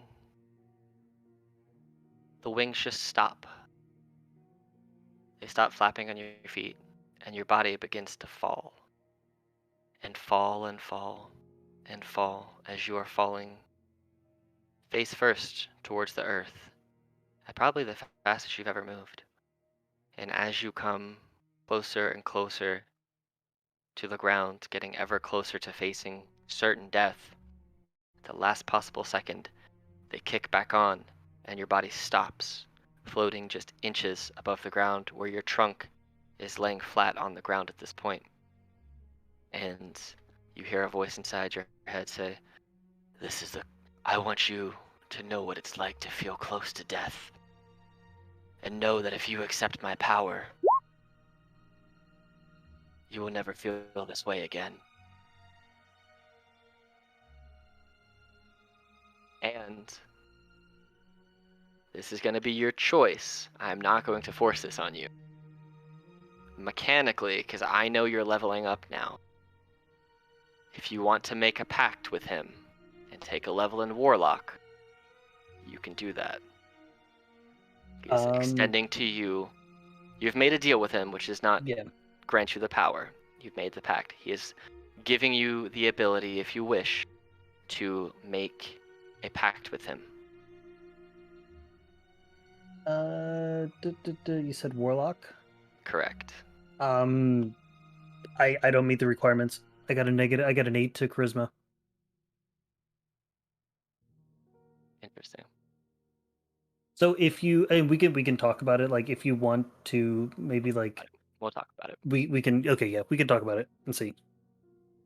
At the very least, if I maybe not this level, like, but I would at least because I get the brand this level also, similar to what you did, that I would basically take his for the as a brand mark.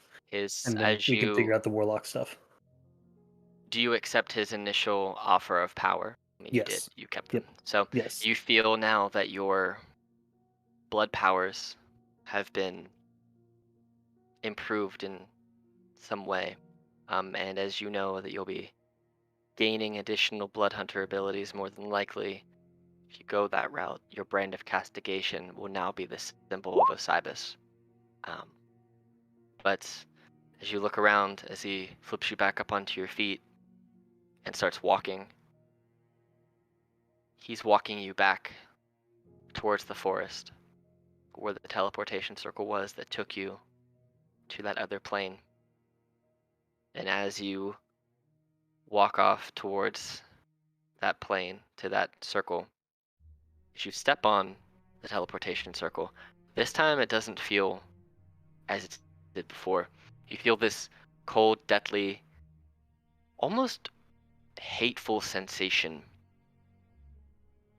rip you out of this plane of existence and shunt you somewhere else. You don't know where, but when you arrive, it's darkness everywhere. And you just hear the sounds screaming and wailing in the background. And as Obe finds himself in a place he does not recognize, he is not familiar with, and the rest of you find yourself in the main hall of the Dungeon Delvers Guild, attempting to recuperate and process what has just transpired. That is where we're going to leave this adventure. Oh, Hope you all had a grand time. Oh, man. As everything ends, right before we fade to black, I forgot that I had this, but as Boop is hugging Easy, he's gonna kind of get her attention to something else, and he's going to prestidigitate some sparks in the air. Oh shit! I completely forgot. Very nice. I completely forgot something. Did I ever tell you about the plans for Doug? You told me you want to get him. Well, I told you that you can upgrade his weapon. I made like a personal bet with. I don't think. Okay, I didn't Yeah, tell you. that if you made Oh. it like 5 missions with Doug, that you were gonna like try to like upgrade him into a better form or whatever. I would revive him. Revive was him. like That's what 3. it was. Yeah, Yeah, and give it yeah, 3 revive games. him. Well, So you by the can time we s- get back, you see Yeah. Doug just kind of turn into dust. He is now gone. There you go. Well, hope it was fun. I had fun. Yeah. So Yeah. until Holy next hell. time, that is what we have. That's the end of this story, but the beginning of a few more. So Great game, Alex, as always. Thank you so much for Yep. having us. This was so much fun, especially for a last minute game. And Well done. terrifying. And Yeah. terrifying. And wonderful. And holy crap, how dare you. Oh, And Obus is a strength of 10 for some reason. Flexing in the Oh, corner. I was deleting my the modifier from my blood right stuff, so It's like, why are you flexing in the corner? Calm down. literally flexing. Well, that being said, everybody say goodbye to YouTube. Bye, Bye, YouTube. bye, you two. Bye, YouTube. Happy dungeon delving, everyone.